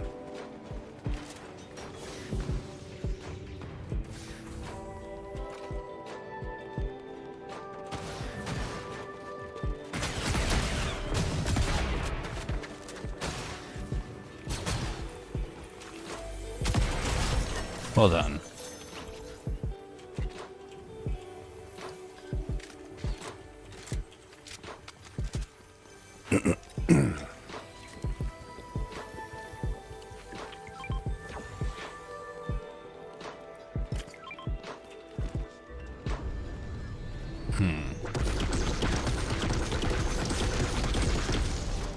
Kind of weird he sells a rifle and not a blaster.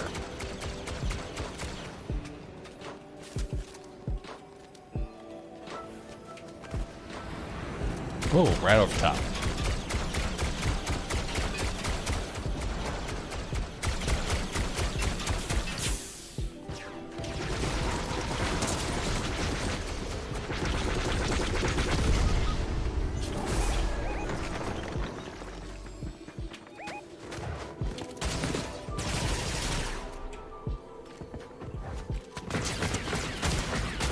Oh, shoot.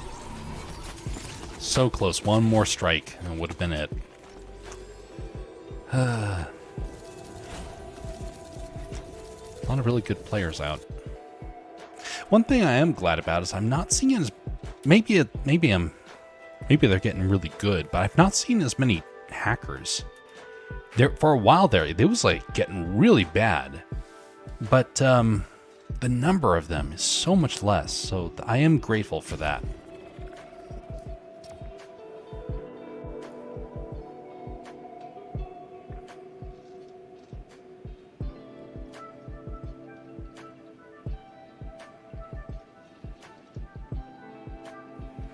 Oh, really?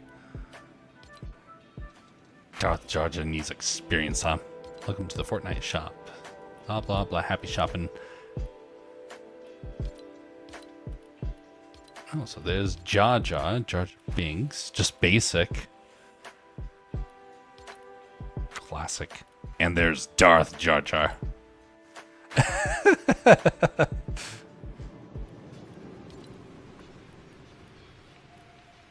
That's hilarious that now it's actually starting to happen. I mean, not in the way that the fans wanted, but that's being incorporated is hilarious.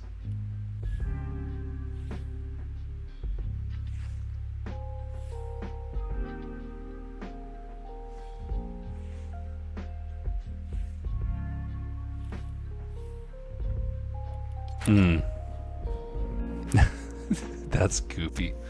Yeah, I saw that Lego thing. I didn't know what it was all about. That's hilarious.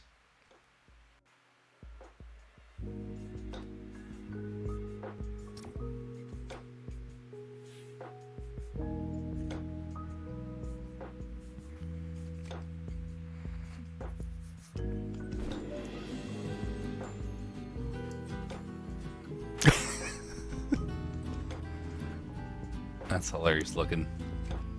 Only thing that would make it even funnier is if it was Darth Sidious playing that in the clouds.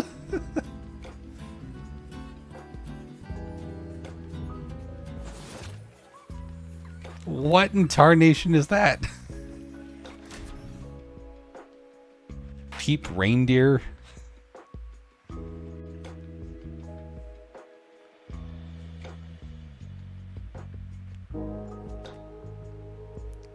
Just to see them acting that way is just adds another level of weirdness to that.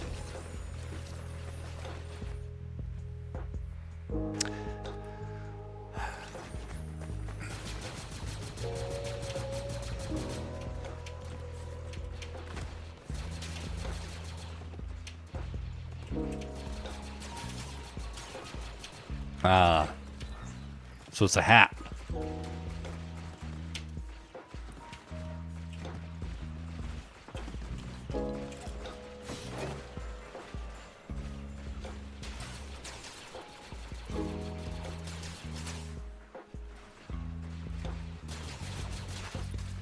Oh, the riffraff. How it bothers me so much.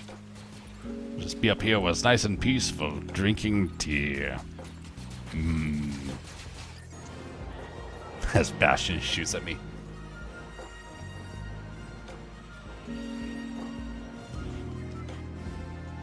Oh, really?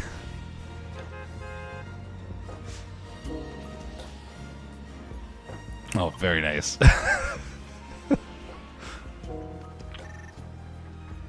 Alright, give this another try.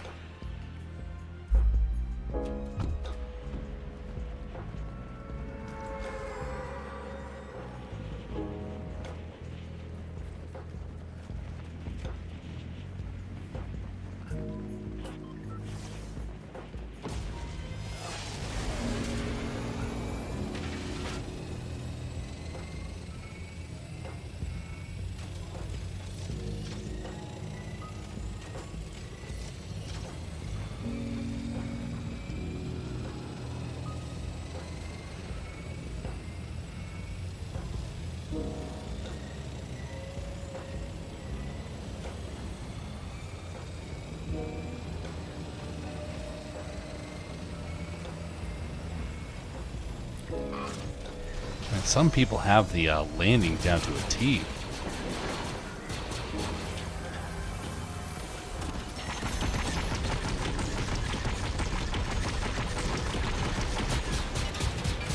Oh, they're trying to use it to take down Lord Beta. Let's see. Dang, wow.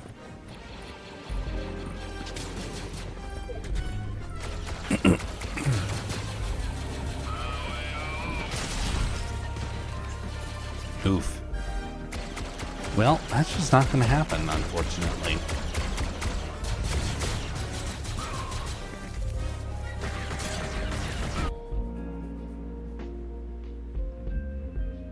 Problem is, now it makes it only where the best players can go to that area, and everybody else is restricted from being able to go there. So thus, an experience of the game will never be had because, you know, no one can be there. Well.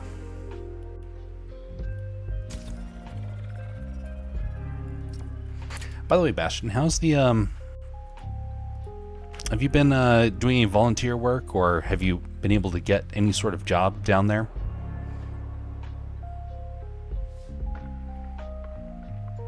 I remember you were trying to do that a while back.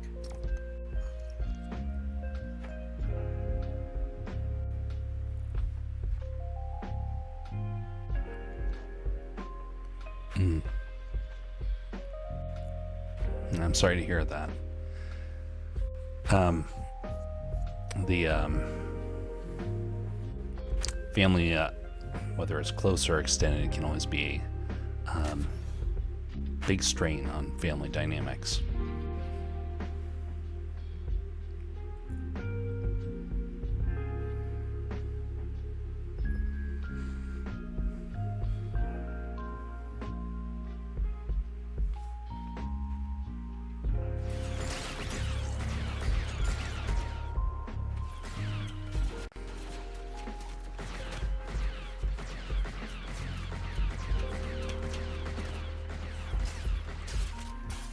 All right. This time we play to win. Not like we weren't playing to win this whole time, but, you know, try and get some more success.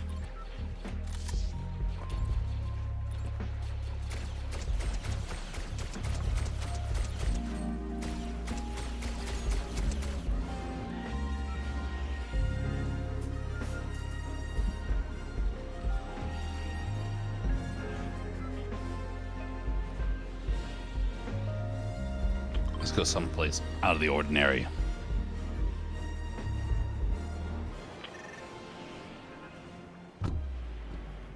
Go down to Yokohama. Or Seaport City.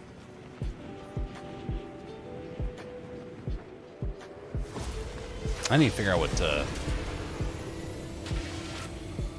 sea and port is in Japanese.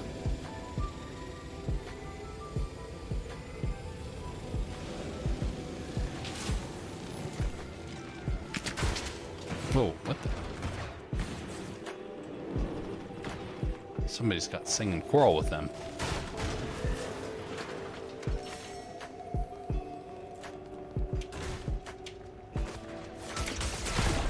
Oof. I can't find any items.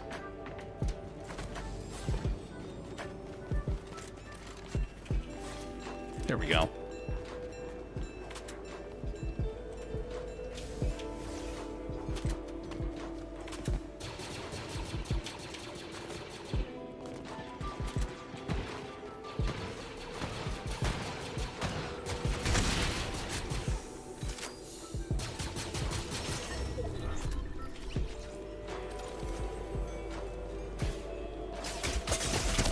Oof.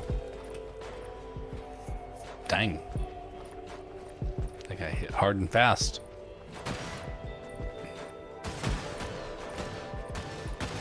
Ah. Here I thought we were actually going to have a chance in that city. Apparently all the good players are out, and chance for success is nil. Ooh, kitty in the backpack of that. Nice.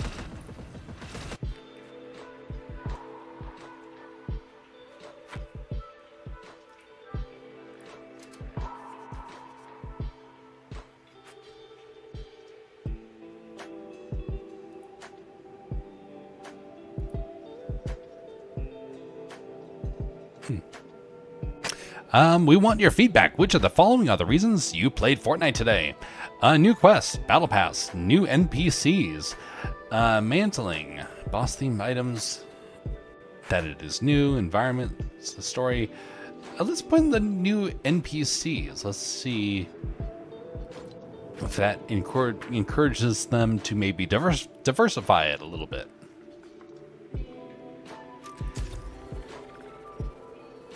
Of course, it wasn't the reason at all. How do I put in that I was putting it in that I was playing it because it was a streaming opportunity?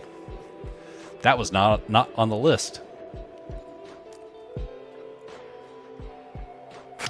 Greetings there, Callisto. How are you doing?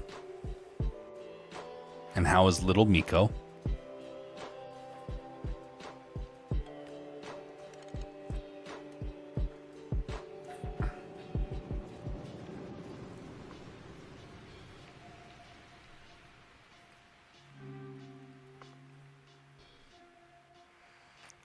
Miko is okay. Oh, that's unfortunate. For me, only bad news. That is very unfortunate to hear.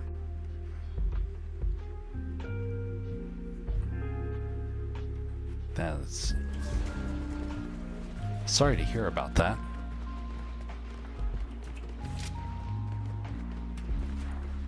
There is highs and lows throughout life, and unfortunately sometimes they all come back to back.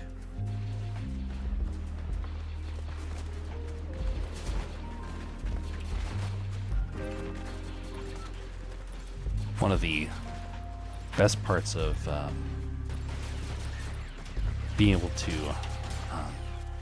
have friends and family is many times the ability to find opportunities to kind of reset in life. Sometimes that is not there. That makes it all the more difficult. There was a time a couple of years back where that was actually a bit of a problem for myself.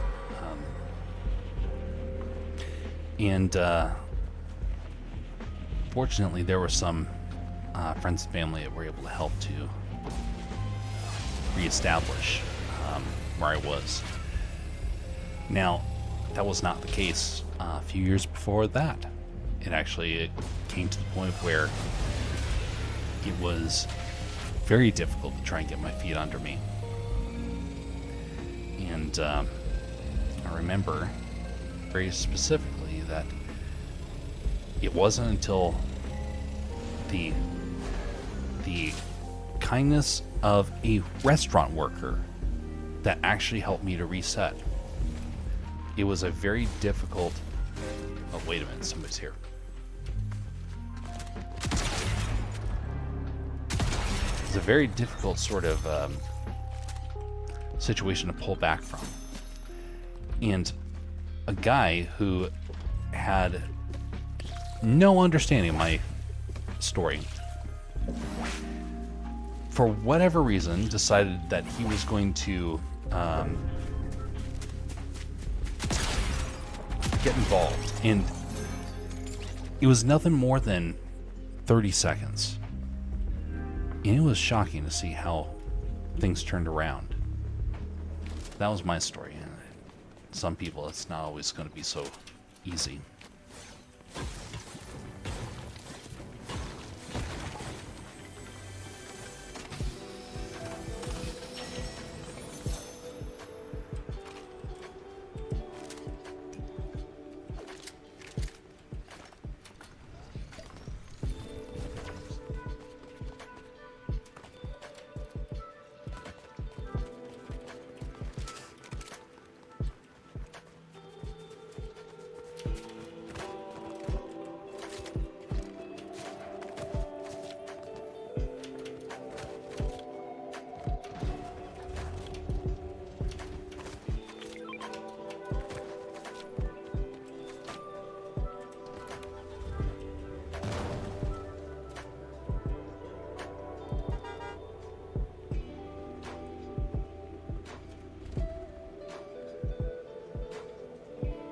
I like it.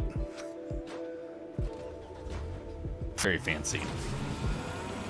I like how tight these cars are. So you look into the front window and they're like shoulder to shoulder.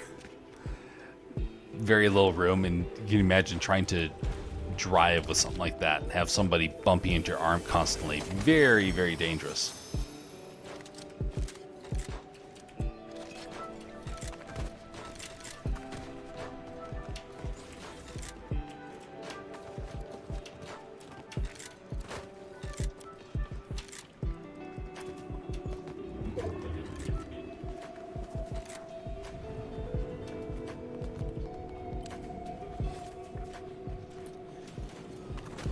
There's a fella that I was able to meet when I was traveling, and he had a very interesting story. He let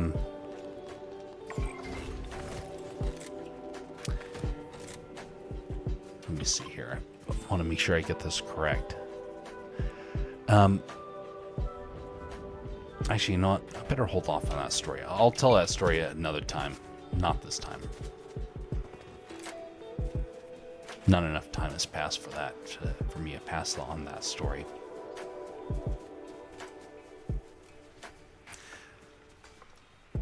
All right. Well, we should go and find some lightsabers here before long. I'm going to grab this slurp truck, and then we'll be heading on out. I gotta get, says BR Jason. See you all later. Same to you, BR Jason. If you're going to be sleeping, I just want to pass on your own words. Sleep is a lie. We'll see you next time, BR Jason, whenever that is. Thanks for coming by, sir.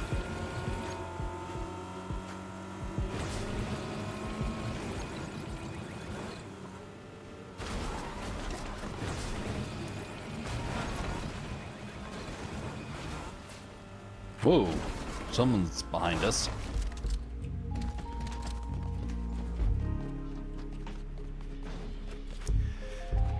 I noticed, sleepy is a lie. Absolutely. I just shot a hot dog.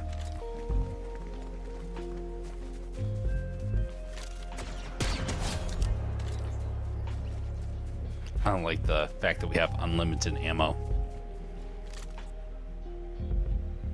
Very, very nice.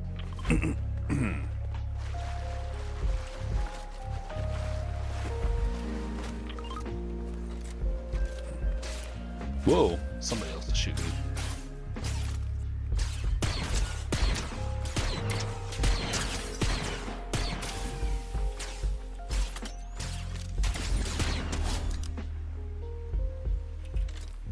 Wonderful. There was I saw a streamer recently who was talking about that the online culture has really started to change a whole lot. Hey, Luke, you are a long ways away from home. Oh wait, you came here for power converters, didn't you?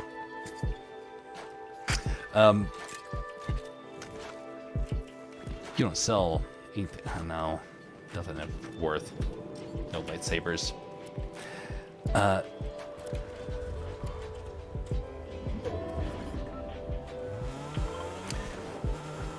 So he was mentioning about how the world of streaming over the last couple of months has really shifted. And I gotta say, there's a lot of truth in that. I've noticed that I would say about easily 2/3 of the streams that we used to visit for raids on the Twitch side, maybe more. I would say it's probably three out of 4 no longer exist. They're just gone. Period. 100%.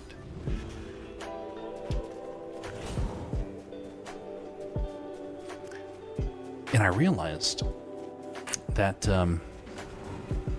because I went to a bit of a time away from streaming over the last couple of months. Now we're back. But I've noticed a lot of people that don't come back. And I always wonder about their life story. Because I don't get to meet people face to face. I wish I did. I wish that this was like a cafe where we all like just would come down to the cafe and we would interact in that way. I would much rather prefer that. Kind of like an emporium, that sort of thing, where everyone can come in, have activities, have food and beverage, or any way to interact. Because like with what Callisto mentioned about bad news, you don't know about what somebody's going through, and on text you don't really know a whole lot. You don't get a chance to really understand their life story. But if you meet people in person, there's a lot more chance that you can understand.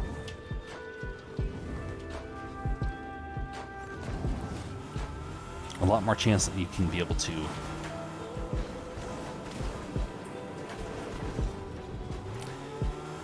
be aware of the comings and goings. Because there's a lot of people that have not heard from in months. Like, even before I started taking some time away from streaming, there's some people I've not heard from in about 9 months at this point. Some people I've not received a single message from, or had any sort of communication with or whatnot. Some of them in over a year.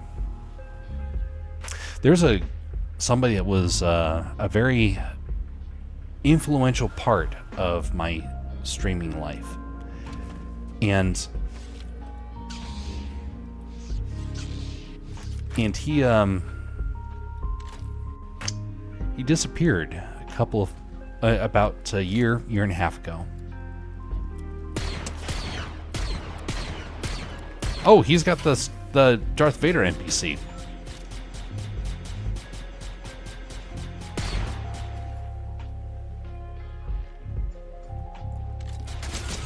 Oh, ouch, that hurt. That hurt.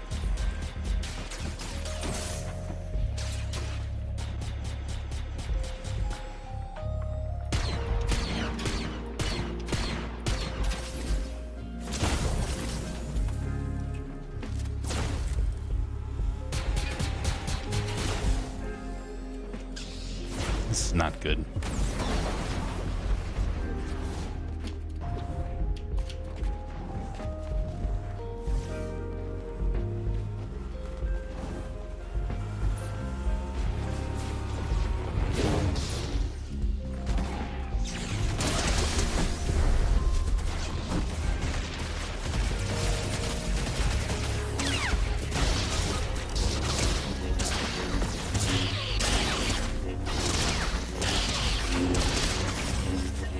Oh, yeah. I spaced on that. I was too focused on the guy in front of me. Man, that was my bad.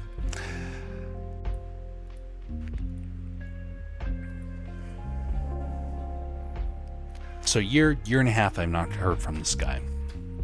And there's sometimes when I reach out with messages, and a lot of times where I don't. And this is one of the people that I actually have tried reaching out before and got nothing. And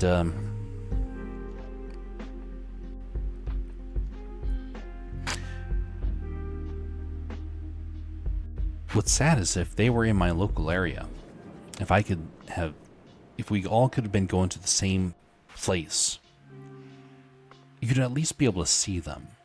You may not interact. There's somebody I saw at my local coffee shop that I met years ago. We didn't talk, but at least I know that they're there.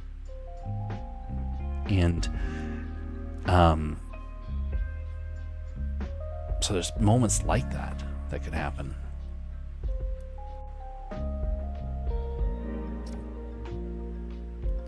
Get to understand their life story, what's going on. We're kind of like that restaurant worker. When he could tell that something was amiss, he could see it in the eyes, and he could actually engage it. A lot tougher over distance. A lot tougher. It's one of the reasons why you'll hear so many people mention about how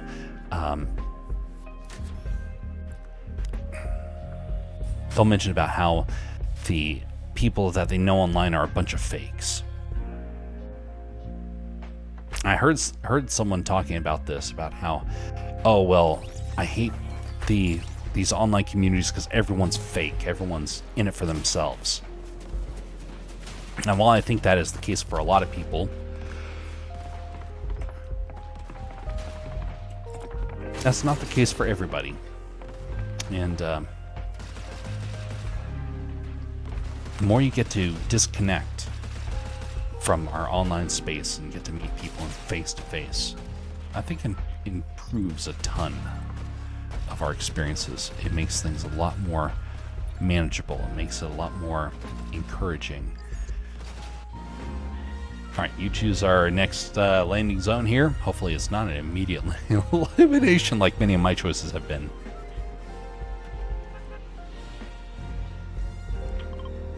I mean, the last one turned out a little bit better, but it still was like a very swift elimination once we finally did come across folks. I really like these starfighters. It's interesting. There's like a render bug on them.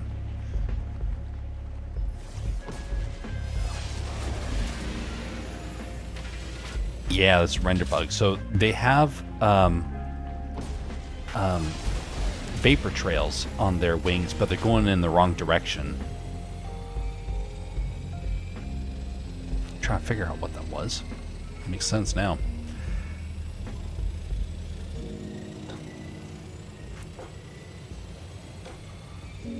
One of the streamers that I've been watching and kind of spending a lot of time observing how he goes about his things, because he came back out of nowhere.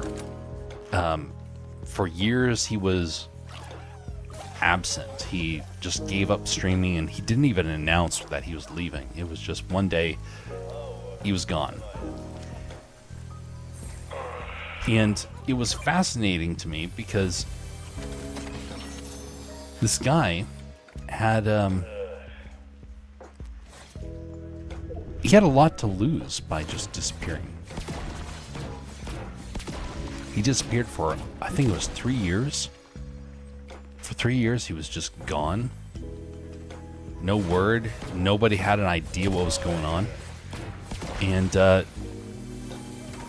then he just showed up out of the blue, and he's back to streaming as he always did. And it's almost like no time had passed.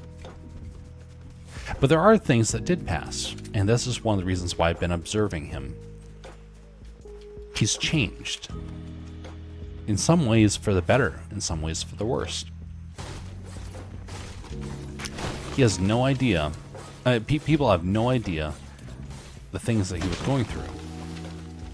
And they still don't. Because to them, it's a big mystery. They just see a streamer. They just see somebody who is a digital persona, per se. Which is why it makes it so fascinating to observe.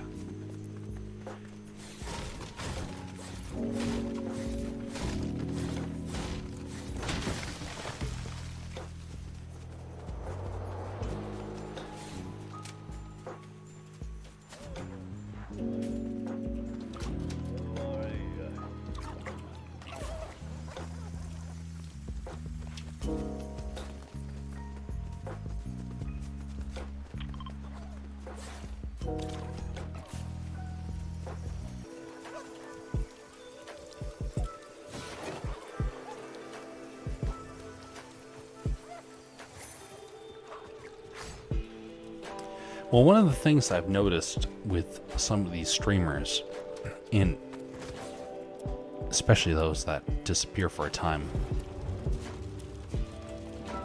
they don't know what to do with themselves. They know something is missing. They know something is wrong, but they don't know what it is. They don't know how to fix it. Thus, like the streamer I've been observing,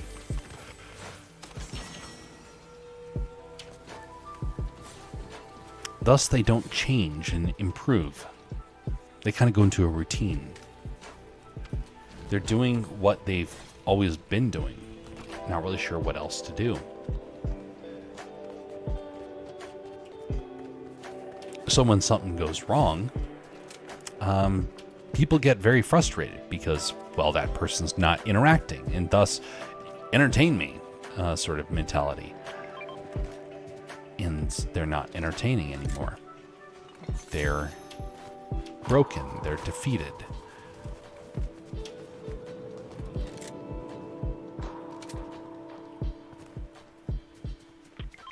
It does make one wonder.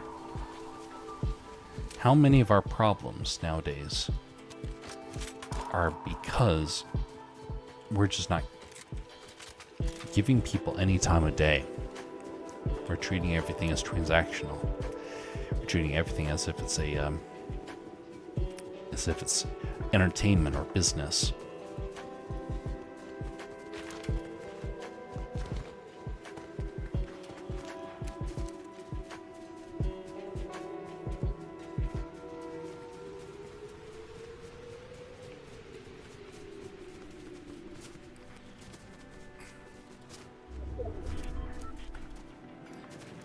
Years ago, when I ended up separating from the YouTubers, for example, that was not a good time. And in retrospect, I look back on it and I realized it was actually far more impacting than it even felt like at the time. And one day I might actually mention about all the ins and outs. I've mentioned some of them here and there, but I've not gone into full detail. I might do that maybe in another year, because I do think it's important for people to understand what goes on. But what I can safely say is that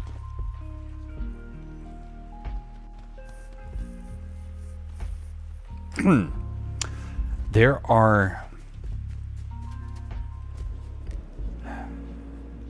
things that sometimes can impact you, that other people can see in your eyes, that you yourself cannot put into words. That happened to me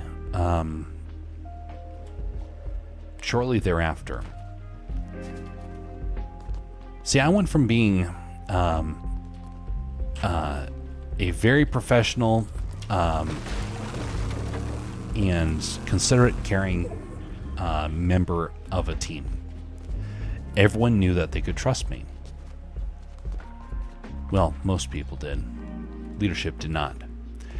But leadership had mental problems, you could say. But everyone else knew that I actually really did care. And thus, over the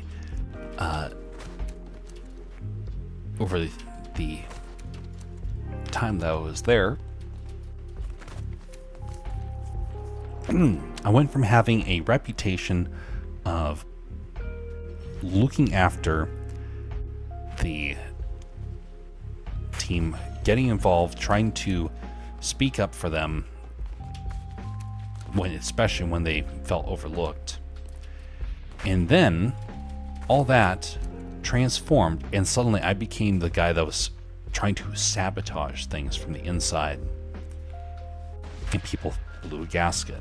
And all the connections, all the build-up, gone in a moment.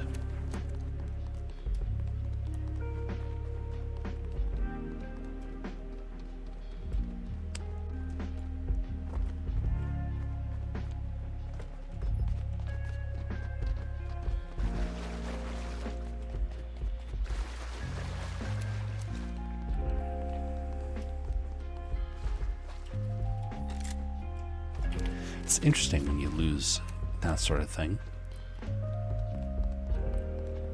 because to have the sudden shame was something that impacted really, really hard. To be thought ill of when you just had good intentions. To be assumed that you were trying to be a criminal, so to speak,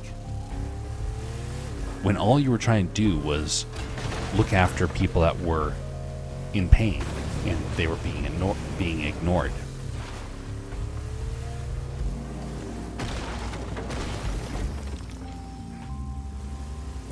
Well, I had several people who could say that they could see in my eyes that something was wrong. Even though I myself didn't realize how visible it was. I even looked at myself in the mirror because I was trying to find out what it was. What was it that they were seeing? And you know, I still don't know what it is that they saw. But I've been thinking about it. And I wonder if it's something that you can't even truly see. It's something that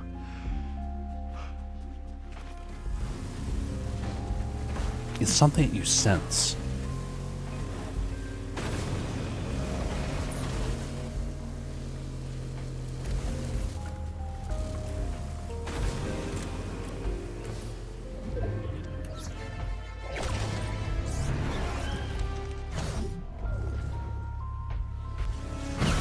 Because what if it's not actually in the eyes? What if that's what people are saying, but the eyes are the windows to the soul? What if you're actually seeing what the soul is dealing with? And that's why it's not immediately identifiable to everybody, but people who are sensitive to matters of the heart and matters of the soul can see it. It does make you wonder.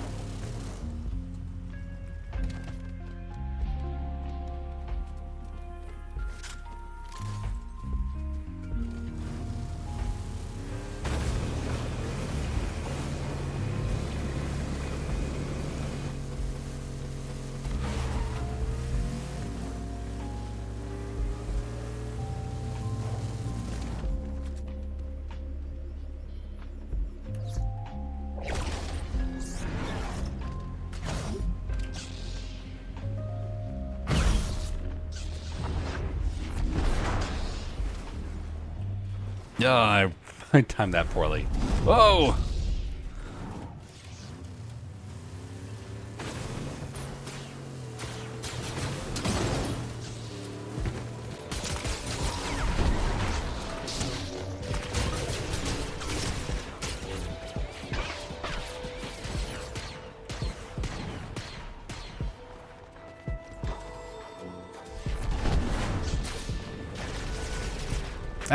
That worked out well.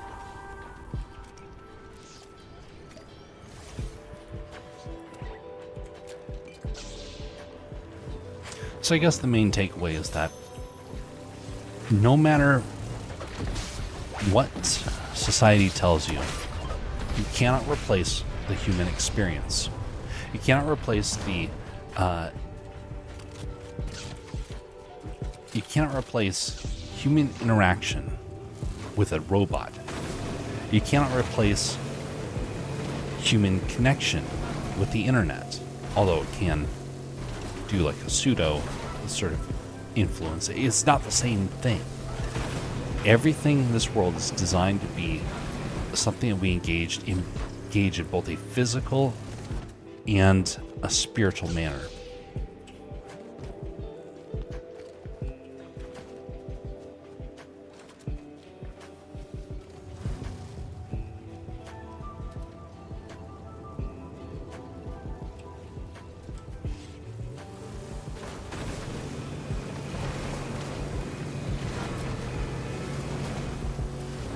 That's why one day, someone's down there.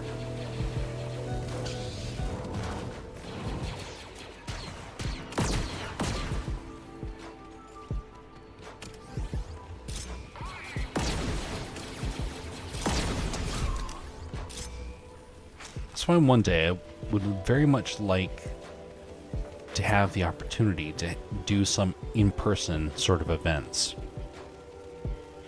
I know it's not likely going to happen for some time, but that is a goal. And a lot of it came about when I realized when I went to the YouTuber meetup a couple of years ago. Both times, people mentioned about the impact that it did for them and how much they appreciated it. See, most of them didn't even come for the YouTubers that they went to meet. They actually went for the people they had interacted with for all those years, and suddenly they got a chance to meet them face to face. Some of them, it was a great experience. Others, it was not. But you know what? It still was an opportunity that they were able to cherish. A lot of people spend thousands upon thousands of dollars to go to such meetups. It's because it's just that impactful that people find more joy out of spending hundreds of hours worth of wages just to do something like that.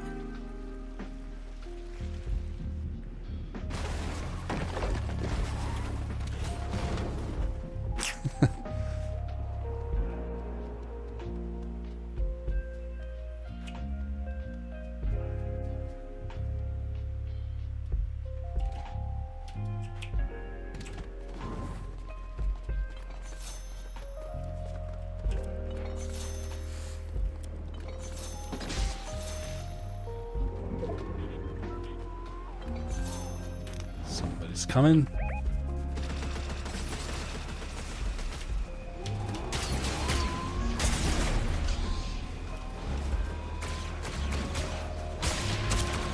Oh, shoot. Man, that was unfortunate.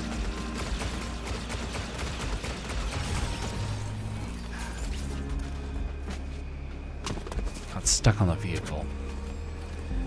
I think I'm good for one last one, then be wrapping it up. There's a lot of losses there.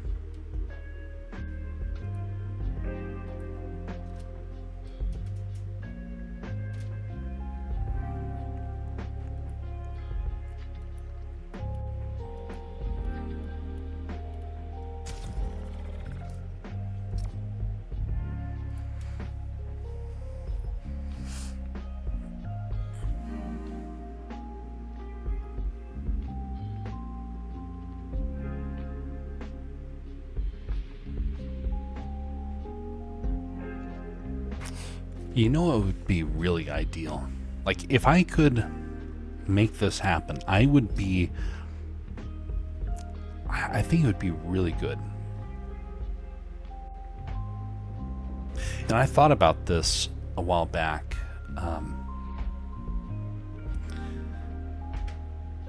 And granted, it would have worked out really well if it had been done with the YouTubers, because they actually had the community that this could have actually worked out with, because it was so big.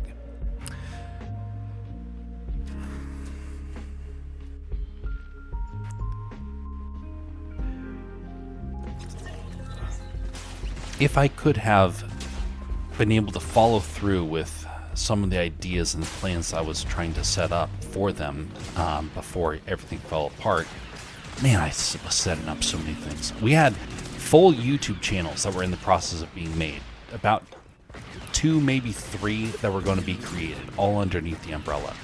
And I had mentioned about it to leadership, and they said, well, we're too busy, just continue on your planning stuff, and then we'll talk about it later.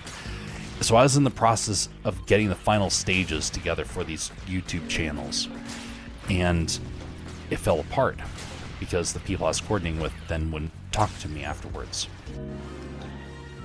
Alright, you choose our final landing zone, Bastion. Make it a good one. Watch him choose like out in the middle of a field.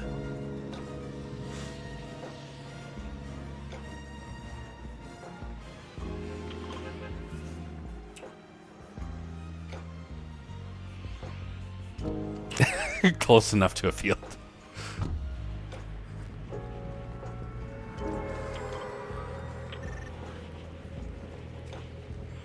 So we had several YouTube channels that were in the making. But there was another thing that I wanted to try and do. One of it was a website upgrade. And I was in the process of trying to coordinate with somebody who we potentially would have paid several thousands of dollars to get an upgrade.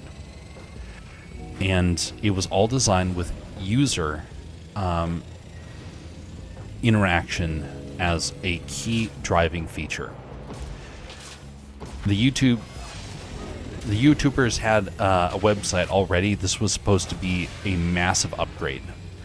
And a lot of those features that I was hoping to incorporate into that ended up getting incorporated into this new iteration of Castercraft. Not all of it, not but a lot of the features are getting incorporated, and I do hope to incorporate a lot more of the features over time. But there's one last thing, and that was the face-to-face interactions. One of the things that I noticed with the meetups is that there was a desperation for many of them to spend more time with people face to face.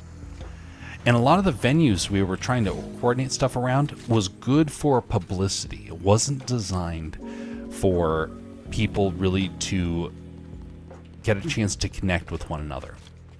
It wasn't an opportunity for people to be able to bond and have activities to do. It was all very, very, very expensive. It was designed to kind of, you could say, limit who could show up. It was designed to bankrupt people. And I know some people who spent all of their savings to go to it. And I do not think that was not good. Oh, that is cool. The sniper scope actually tells you the distance you're looking at. Oh, that's great.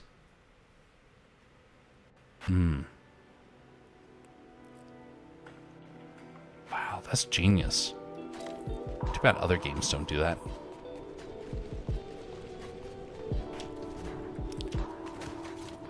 So they're bankrupting people, all with the intention of trying to make themselves richer. Well, one of the ideas was to have a way that through a more permanent location that it would, or a location you could rent out for a longer period of time, that it would permit for people to have better, more meaningful interactions at a cheaper cost. Now, you don't want it to get too out of control because, that can lead to all sorts of problems. But there are many things that you could do to try and make it all the more meaningful, and to not just make it a transactional sort of engagement.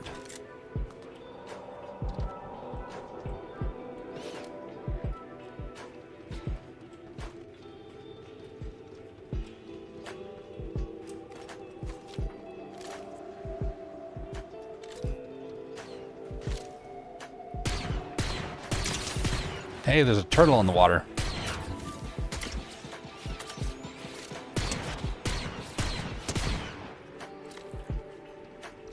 Nice.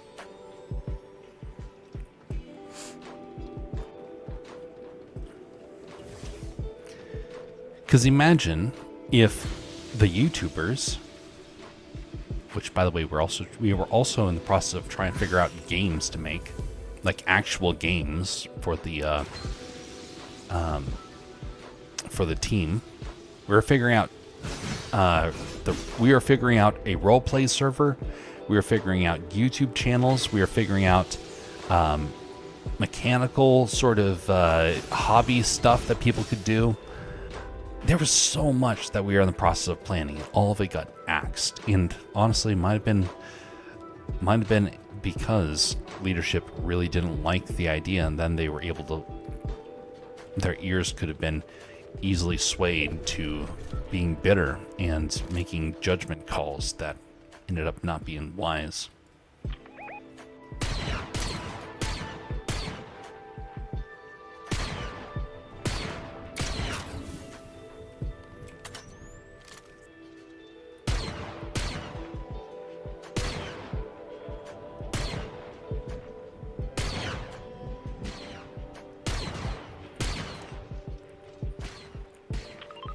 But another idea was to have, and this was like outside the box, is to have opportunities for people to have gaming experiences with their local communities. It would serve as a way for people that were of similar mindsets to be able to find each other a lot easier, and thus to be able to interact face to face, which was a huge consideration for me. I really, really wanted something like that to happen. I didn't like the idea that everything was happening behind an internet connection.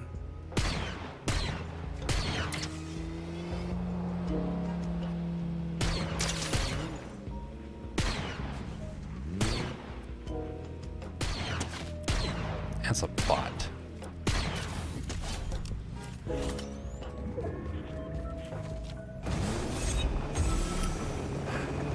It is fascinating just how many ideas were being thrown around, and none of them happened. Well, almost none of them. One of them happened, and that was the roleplay, because that was like the easiest one to get started.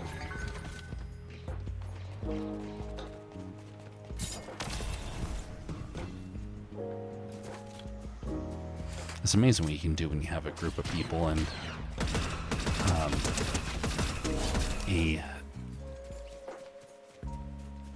a dedicated community like they had. It made a very easy way to try and pull some of that stuff off. But there were some things that, despite all that, it still was not going to be easy. And we were learning that the hard way.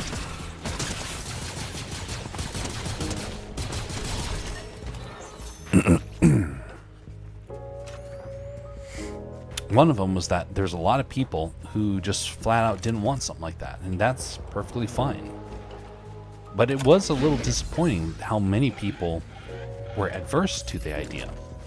And it wasn't the people that you would have expected. It wasn't the community that was against it. It wasn't the average employee. It was only top leadership, and they wouldn't have had to do anything. I was brought on to help troubleshoot these things, to take them to the next level.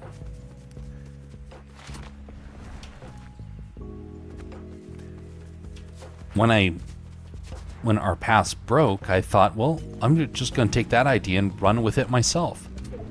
But then, the person that I was, the people I was coordinating with, try and find a way to pull some of this stuff off, that's when things really went bad.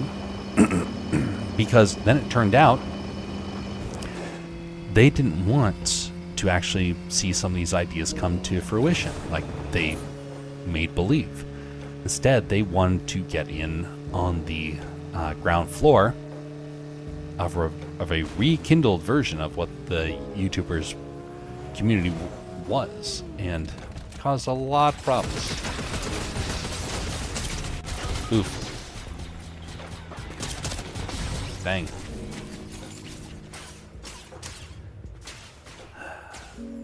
Well, we're gonna have to bring it to a close.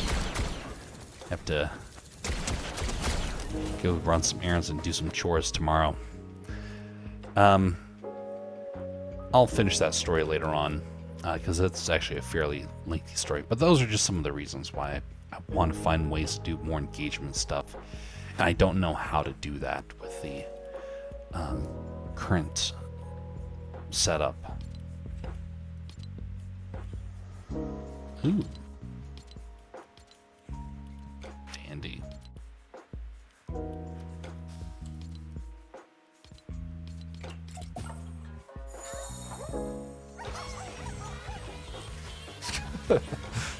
All right. Well, much appreciated, Bastion, for participating.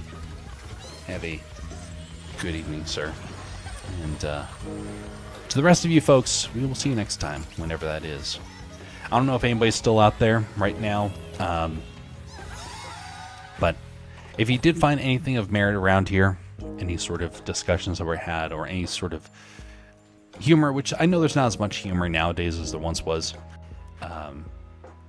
that kind of is based upon how many people are in the area. I'm somebody that the humor side of me gets triggered in different ways, and for me it has to be kind of circumstances that help inspire that I know that doesn't happen as often as it used to be. But if you still found any interest in the stuff that's done around here, would you consider liking? And if you didn't like it, feel free to dislike it. I'll still accept that, because I meant they were still flesh and blood. Unlike the Rumble side, which I am almost certain that everyone except BR Jason is fake over there. at least over the last couple of years, last couple of months. All right, well, have a very pleasant evening and morning, everybody. Be civil to one another. And we will see you next time, whenever that is. We're going to try to do something else art-related later on during Saturday evening. We're going to be trying to stick to the 2-3 streams a week sort of structure with the bonus 4th stream. And if I don't have extra streams, feel free to say, hey, is there going to be a stream happening? And maybe that might spark an idea. I don't know. But anyway, until next time, folks, have a very pleasant evening.